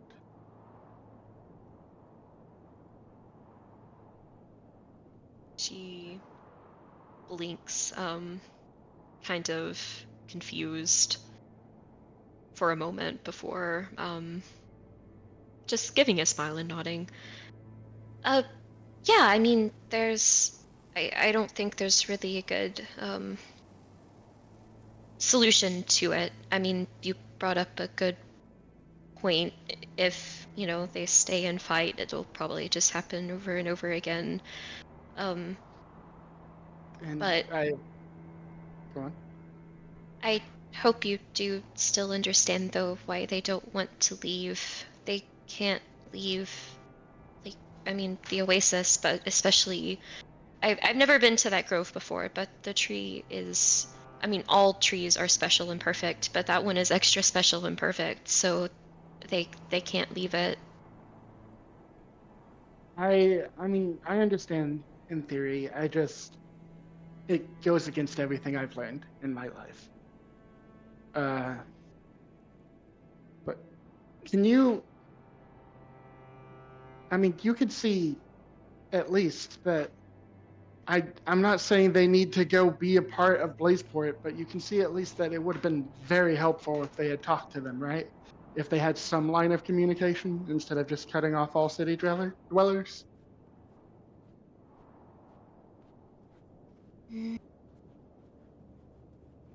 What would they need to talk to them about? I mean, right now with aid, but in general. I mean, just they're very cut off on what everyone knows. I mean, Turmeric over there didn't know what a crest was, and he has two of them. And I've never heard of anyone having two crests. Have you? She definitely jolts at that, like eyes widening as she kind of looks over. She does give a gulp and kind of starts to shuffle a little bit. Mm, So you have. well, We really need to work on your ability to hide things. Klutz, do you have a mind reading spell? If you do, I would really appreciate it if you didn't do that. This would be a lot easier if I did. I don't want to pry, but I feel like I have to here. This is dangerous stuff. You clearly know something about this. And I think it has to do with Rain. And his secrets are his own, but this is threatening Blazeport. This is threatening my country. This is threatening these druids. Can you please tell me what you know?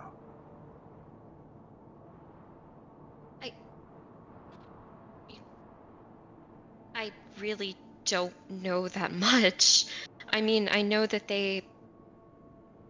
you had what you said about druids being cut off, as you put it, is accurate. I mean, I had heard of crests before, but I didn't know really anything about them, what they did, the history, anything. And I only learned that like a few months ago. The eyes was only a few days ago, when that happened. But Wait, you just got those? You just awoken your. Really? What happened? yeah, I mean, we still need to talk about the other thing, but what happened? it was. She considers for a moment and doesn't think that outright lying will really work with Klutz, since she seems to be a lie detector. My bullshit radar's going off. It was right after we got attacked by the Creston and Dad disappeared. I was emotional, and yeah. Mm.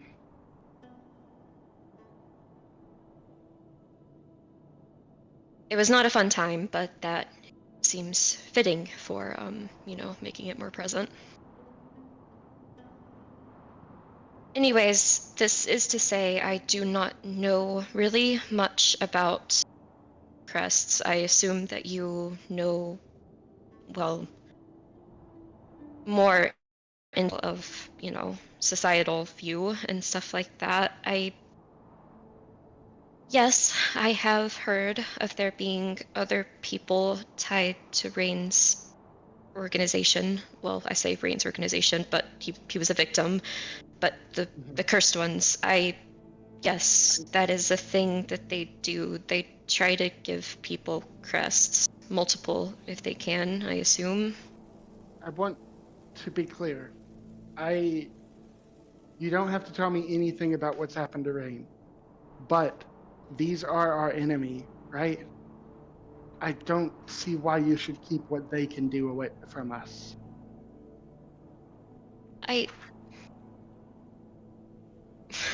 She kind of leans in closer.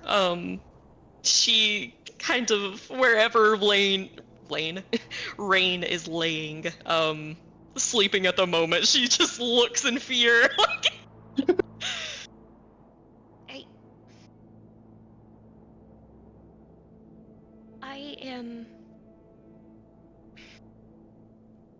I agree. I generally agree that open communication is good. I hate secrets. Like, I really, really do. Like, I don't like not saying things. And I mean, I at least think that you're a cool person, Klutz. I think you're a good person, and I don't want to keep things from you. But Rain is a little overly secretive. But yes, I agree. We should be open. So I will tell you what I can, which is again still not much. I know that they experiment and give crests. I don't know why they would want to do that, but Have you ever heard of them letting someone go after giving them crests? How many people are running around with 2 crests? I only know of one other person that we've come across, for sure. But I guess, I mean, if we found like a random person out here that has two, it's probably a lot more common than we think.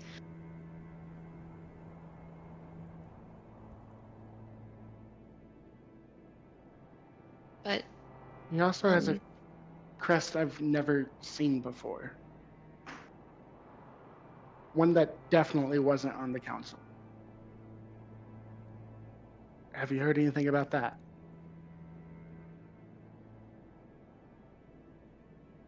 she kind of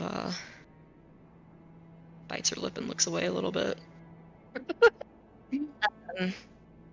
I Yes. You apparently met Zarina. We entrusted her with someone we found that had a crest that, like, it was apparently one of the ones that I don't get it. I don't know. It shouldn't exist one, and it was apparently weird. And she was gonna look into it, and yeah. I mean, it's not unreasonable to think that the gods would have given other gods would have given people gifts. How would they have kept it secret for so long? Unless they just did this. You swear, like like the cat hairball sound. Like whenever they like kind of like start to hack up a little bit, you swear like you hear that a little bit when you say gifts. I think Klutz is good enough to know that something just ticked you off, but I don't think she was even searching for information when she said that. So she has no idea what the fuck it just set you off.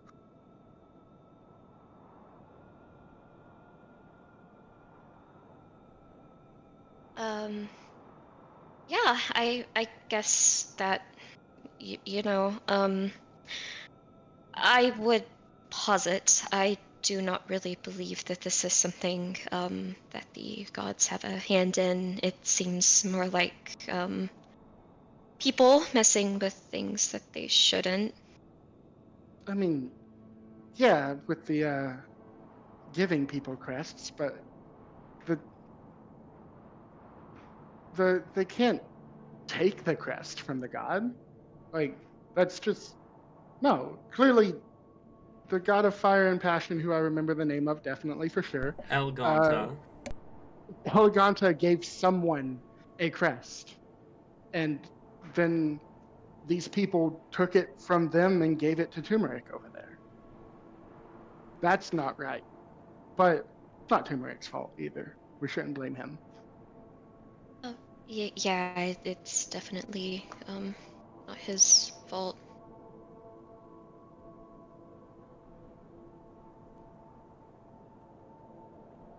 Look, all I'm saying is that we have very powerful enemies, it seems, especially if they can do things like this. And if this has been exhausting trying to get information out of you, I don't like this any more than you do. And I worry for my people. I worry that I'm going to make some mistake that I could have not made had I been given more information.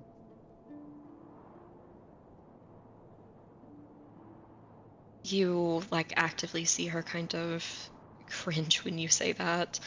Um, Seeing a bit of herself begging Rain for information in that. um, and she just kind of nods. Well, when it comes to the cursed ones, I mean, I've told you, everything, that like, what they're doing and stuff, and I don't really know anything more about that. There,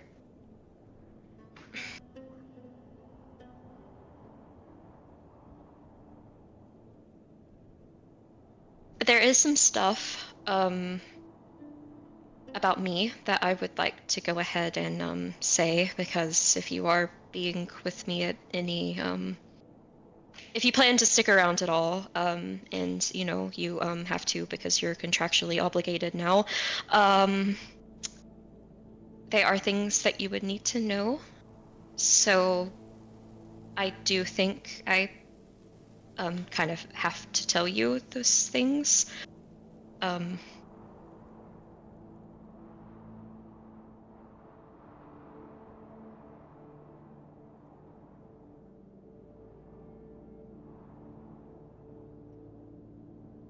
or do you not want to do?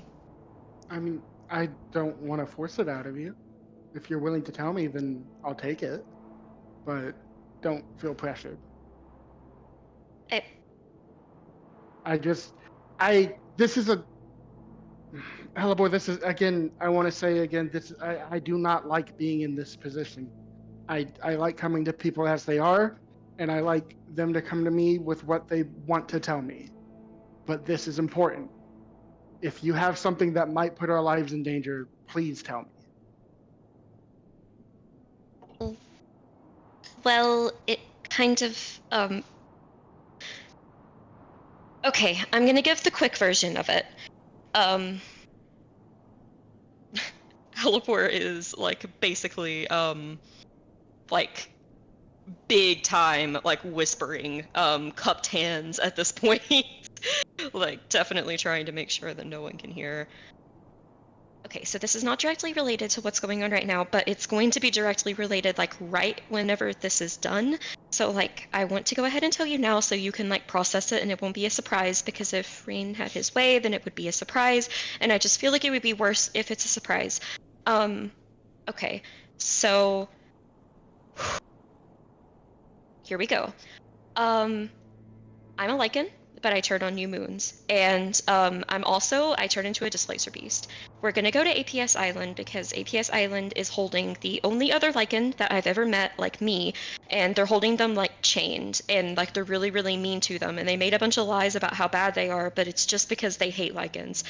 So they have like a bunch of keys, like all the commanders have like the keys to the chains, and like we're gonna go and steal them because we have to like let her free because she's like suffering down there, like actively like chained up and it burns, and we had to like go help her. Her name's Fenrir, and she's really, really nice, and we have like scrolls that go to like the place where she's being held. So we're gonna get the keys and then we're gonna get her out. And she's also like really, really strong, so she's gonna help us like fight the Crest Hunt and kill all of them, and then also the cursed ones.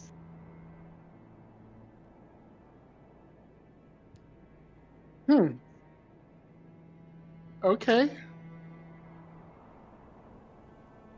Look, Hellebore, if you just didn't want to tell me the truth, you could have just said that. That's really funny.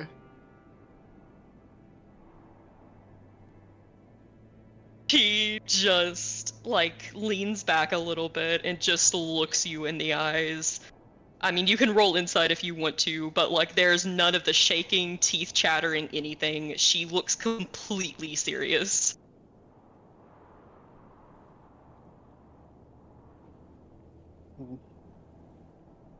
All right, that's not the weirdest thing you've told me so far.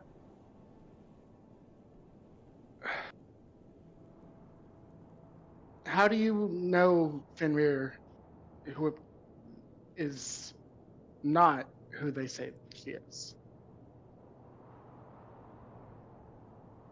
Well, I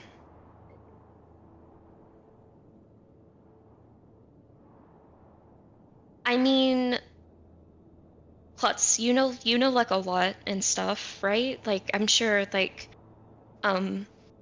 you know like nobility, they usually have like educations and like schools and stuff. So like have you ever heard of her? Ian? Roll history.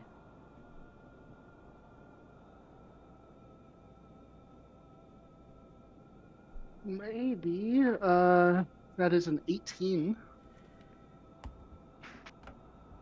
You heard about something similar to that.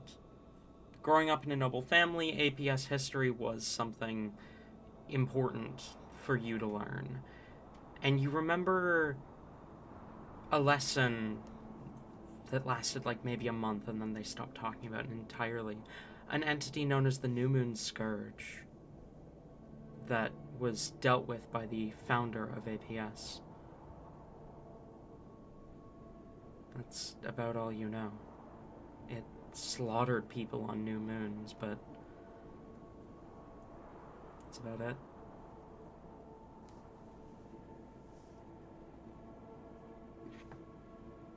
It was in the Cow's Kingdom. It didn't really matter to your family. I've heard something about something existing on new moons, and it hurt a lot of people.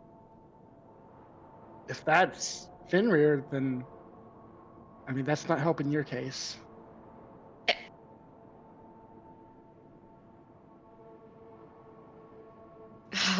She, even at like the slightest hint of insulting her, like you can kind of see she starts to glare but makes herself look away.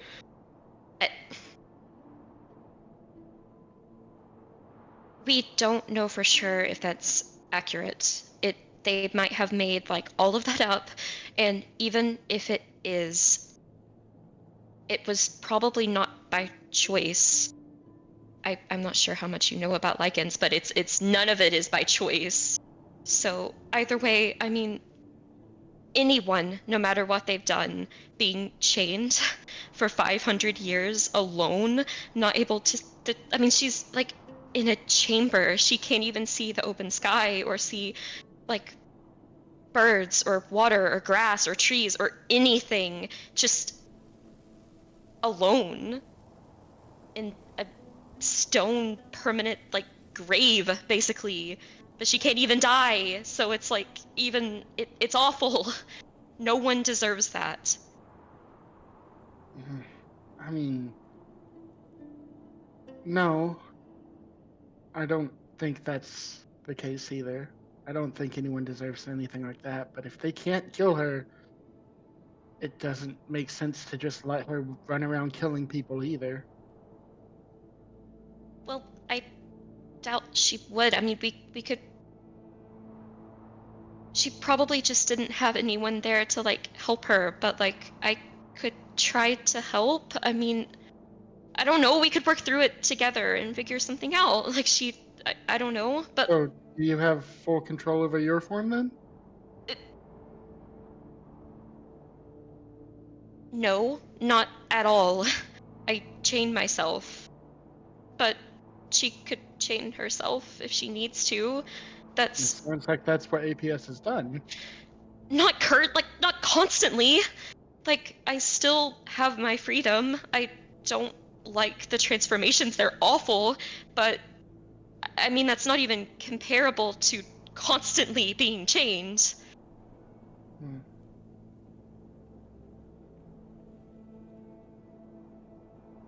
I don't know enough to pick a side here. I know what I've been taught, and I know that the New Moon Scourge, if I remember correctly, killed a lot of people, and the APS founder caught them. Everything you're saying makes sense, but I'm not convinced that it's a good idea to let her go. Well, you,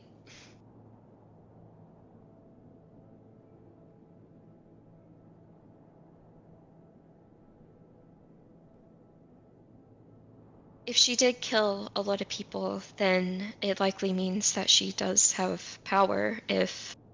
The if APS is as big of a deal as people seem to be making it out to be, and like the commander locked them up and has kept them there the entire time, like she has to be very powerful. And if we can have that on our side, and I do not think that I am a very persuasive person whatsoever, but I feel like if anyone could maybe persuade her to do that, it would be someone who shares the same condition, then it would help us a lot. Okay, and after we finish, after we get done, after we've defeated all of our enemies, what do we do with her? Let's say that she can't control it, and every new moon she will kill someone. What then? It's the same deal with me. I chain myself, we can chain her. It can be managed. Rain So, even has like Rain learned from like Talzin, and Talzin has a thing, and like they both have a thing now where like they can make like a globe thing, but like I can't get out of it or something, like to trap, and like it's that like we've come up with ways.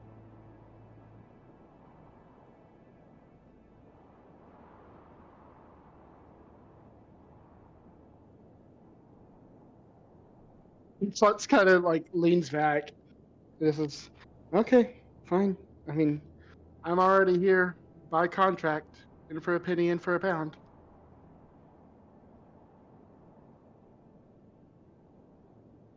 Eleanor's eyes like just basically sparkle as she begins to smile, her tail starting to thump against the ground. You'll you'll assist, really? I won't stop you, but I can't guarantee I'll help until I know enough to think it's a good idea. Mm. That's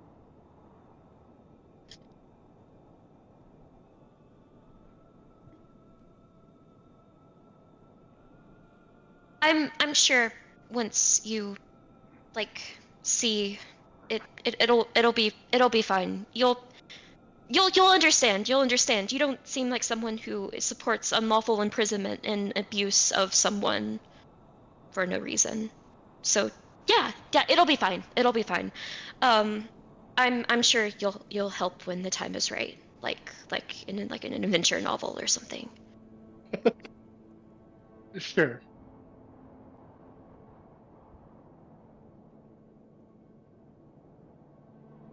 So, I'm still lost on one thing about the masked people. Mm-hmm.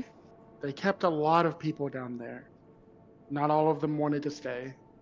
Some of them have escaped. She gestures towards Rain. But why did they let him go? Turmeric. Do you think he was their in on the Grove? Do you think they might still have power over him? Is that something you've seen them be able to do? It seems too coincidental that he goes back to the Grove and then they start attacking it, but I guess 6 years is a long time. That would have to take some planning.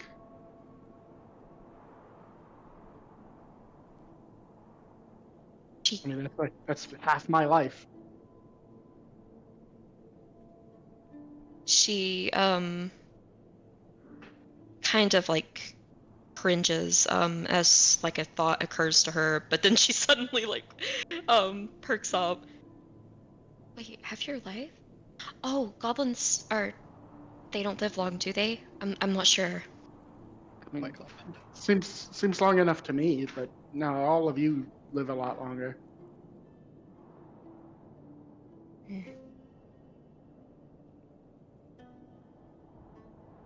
How old are you, Can I look at Hannibal? your ears sometimes? You, you're looking now, aren't you? Oh no. I mean like I need to give you like a thorough like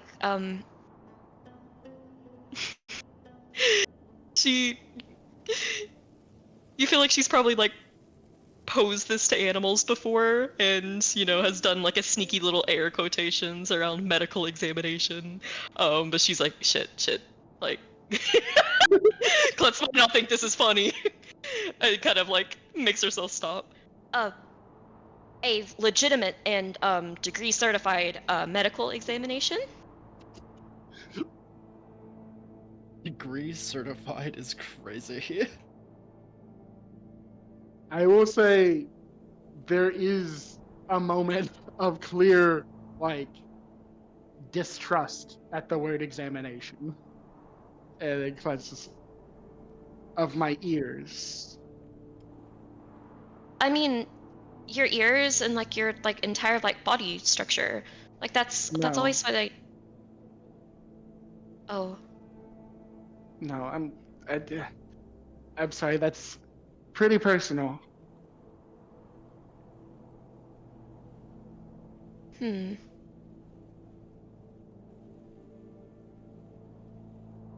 I mean, would you just agree to a medical examination by anyone? You're pretty weird yourself. I mean, not by anyone, but I would a friend.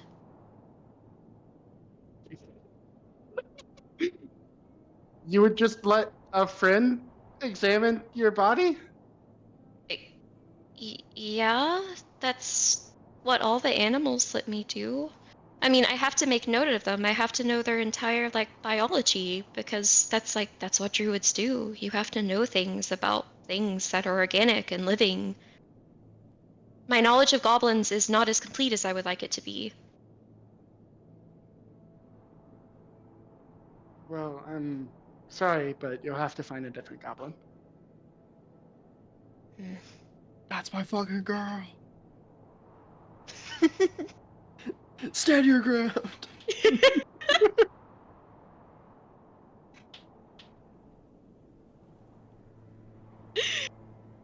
She gives kind of like a contemplative look to that. Like it's obvious that like Helibor lives in the wild where like she runs up to a wild animal and is like, bear hug my guy. Like she does not understand this concept.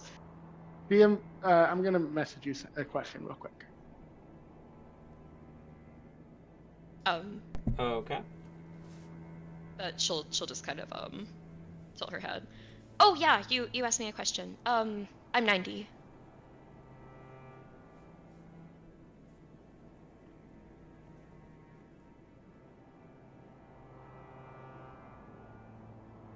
Not what, 90? Yeah.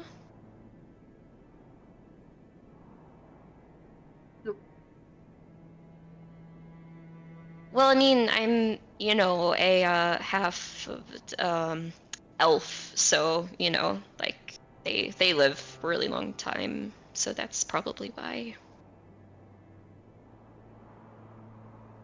Oh, okay. Yeah, elves live quite a while. So do gnomes. My brother-in-law's a gnome. Uh, I'm I'm 13. Hmm. Oh my god. Grand Maribor. I was no. Oh, Hellebore treating everything like a biological study. she she kind of tilts her head. Hmm. Have you reached the age of like maturation? Uh, I'm not sure how comfortable I am with this conversation, Helivor. Are you an Yes, adult? yes, I am an adult. Oh, okay, cool. I am fully grown by goblin standards. What was the question that you originally asked before she got like distracted by the age? I don't remember. Um, you you so you're 90 and you just got your major crest.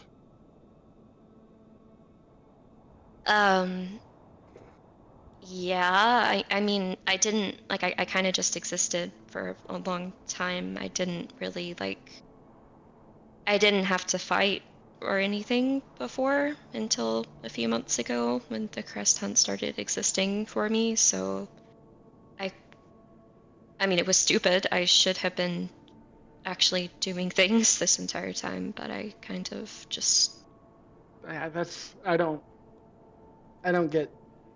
You guys live for so long and you do so little with it. I don't understand it. Oh my god. there's like an actual look of like hurt um that she bites her tongue and doesn't say anything. I I don't mean I don't know how you could take that without offense, but I swear I didn't mean it. I just mean like if my dad was 90 years old, the world would be very different. Mm. We goblins don't settle. We we we're not okay just sitting still. We've got to do things. That's respectable. um that is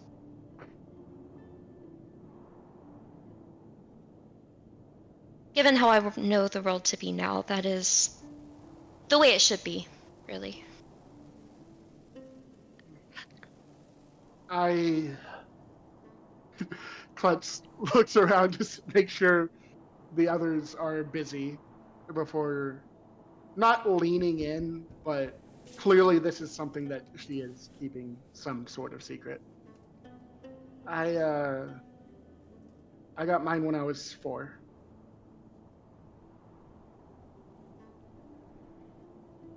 My Oh, She gestures towards her eye. The eye that clearly bears a major crest. she directs her attention toward it. Just as a note, every time that she talks to you, she very visibly just doesn't look at that eye. um But she kind of like sees it for a moment, and there's that flash of just pity that you've seen each time that she kind of locks eyes with it. Oh, what, if I can ask, what terrible event happened? It wasn't a terrible event. I'm very glad I got mine. It, I mean, I earned it. Huh? Well, I mean,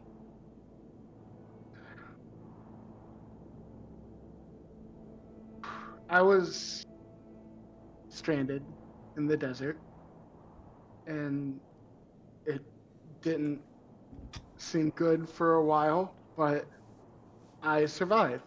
And I did what I could. I collected water from where I could. I ate what I could catch. I walked for so long. And Zulus, the storm, it blessed me. Uh, For a moment, at as least, you mention the name Zulus, you swear the wind picks up a bit. and well, it wasn't all pleasant, but I survived, and that's what important. That's what's important. That was my first lesson, and that's why it bothers me when people are so willing to give away their lives. I'm I'm very sorry you had to go through that. That doesn't sound pleasant. Life's not meant to be pleasant. People have Um, a lot worse lives than me, and not. I don't want to brag, but not everyone would have survived in my situation. That's why I was chosen, and that's why I have to be as good as I can be.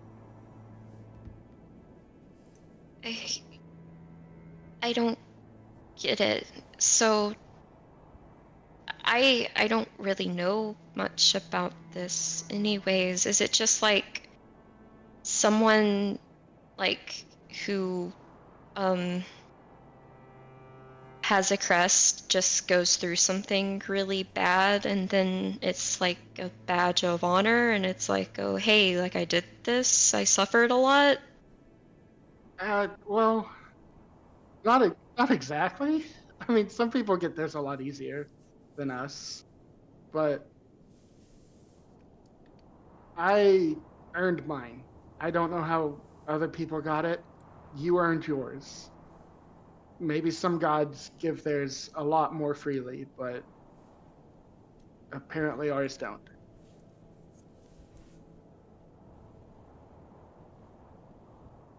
You see multiple cringes in a row. Yeah.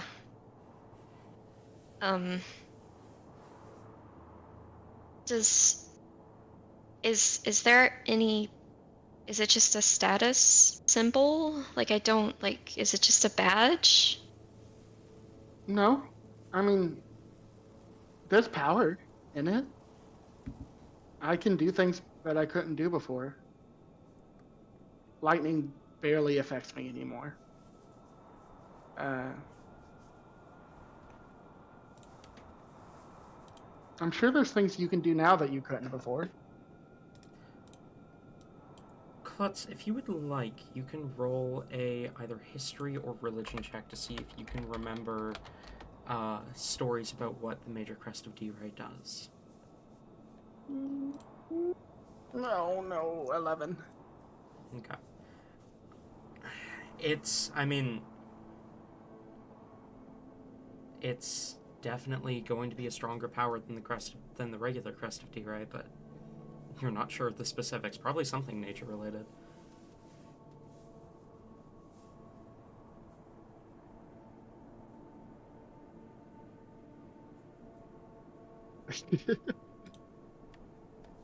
Can you think of anything that you could do now that you couldn't before? I mean, I guess, but there's a lot of things recently that I can do that I couldn't before because I kind of just didn't do anything before. Like, I didn't really, um, I've noticed that I tend to learn things best, when I'm like, um, killing things, and I kind of just didn't do that before, so now it's kind of happening all at once. So I'm not sure if that actually did anything, or if it's just there for people to hate me more now. Probably the latter.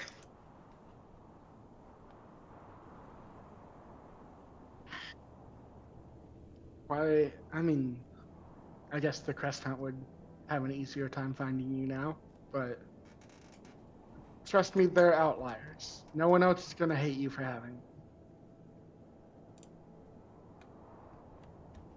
Mm. I mean, it would be stupid to. It's you didn't ask for it.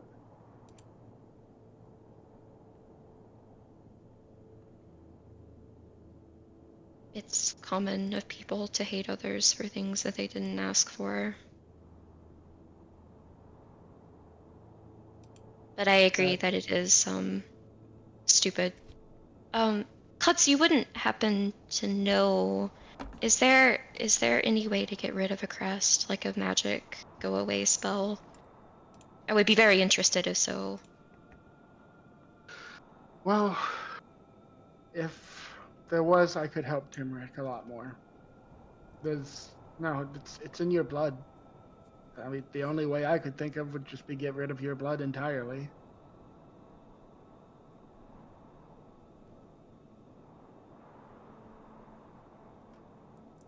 There's absolutely like a thought bubble appears over Helibor's head. I just need to do a blood transfusion with Dad. Yippee! I do. I Lol. do. I just thought of this. I think we thought about this earlier, actually, but I just remembered it. Uh, Nosferatu is a skeleton. How does he have the crest of mortem? Who knows?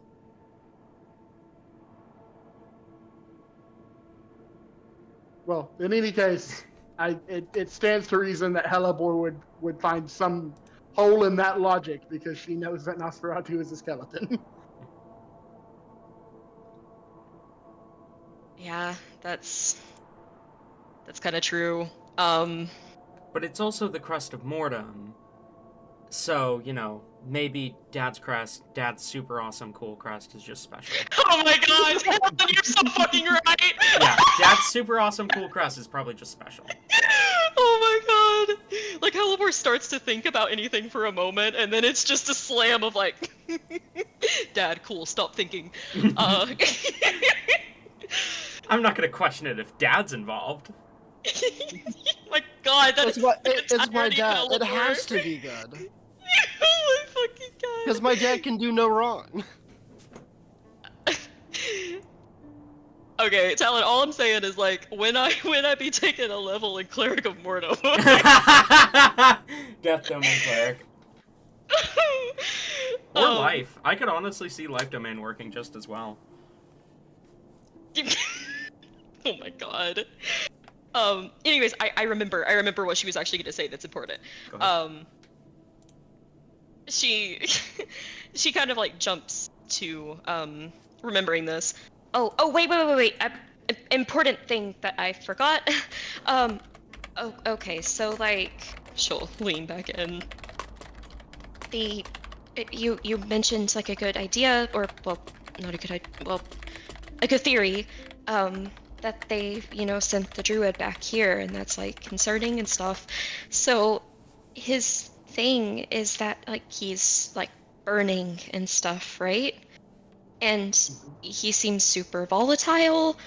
What if he's like one of the bombs? Hmm.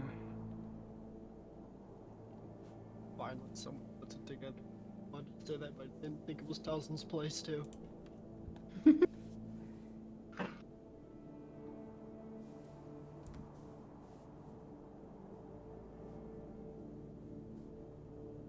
It's...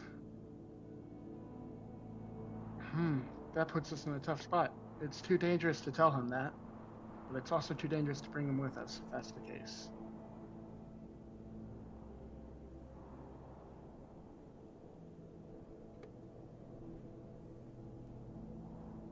You're very persuasive, Klutz, and you're good at making people break down. So like, why don't you maybe?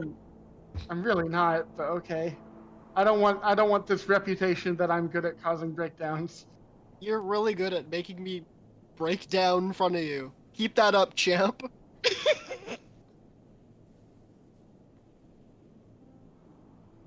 I mean, if you explain, like we already came here because of the explosion, you could maybe just mention that, and they can, you know.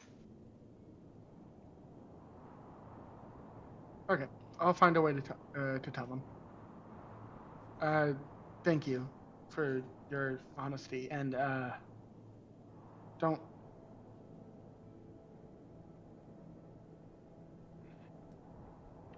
This is between us, okay? She gestures towards the eye. If anyone else asks, it just developed. Of, of course, of course. That's not my place to say something like that. Awesome. Yeah. Thank you for your honesty, and Rain will never hear of this conversation. Not from me, at least. Yeah, like he'll find out whenever we have to actually go to the island, and then I have to be like, I told you, and then he'll be mad. But Yeah, but by no. then, we're past the statute of limitations, so Statute of what? you can't be mad at us if it happened too long ago. I guess that's a thing that's canon in Asunia law now. Honestly, it makes sense for Asunia. It makes sense for Asunia. Mm-hmm. Once you pass the statute of limitations, the law can't handle you, but Nosferatu still can. Yeah. The law can't handle you. Thankfully, Nosferatu said, fuck the law. I mean, that's probably why the original Nosferatu started anyway. That No. makes sense. That Yeah. that's not. What do you have to say about this, Nosferatu? That I feel like the statute of limitations came after Asunian freedom, which was right at the end of the original Nosferatu's time. So, That makes anyway, sense. are you two finished with that conversation? Yeah, sorry, we talked a lot. It's all right. Please forgive me. You're fine. Don't worry about it. What happened? It's 40 minutes past the end of session. Oh, yeah. With that being said, thank you all for coming, both viewers and players. And next week, hopefully, we're going to find out what happens with the Asyr Grove. We're all gonna die. Goodbye. We'll see.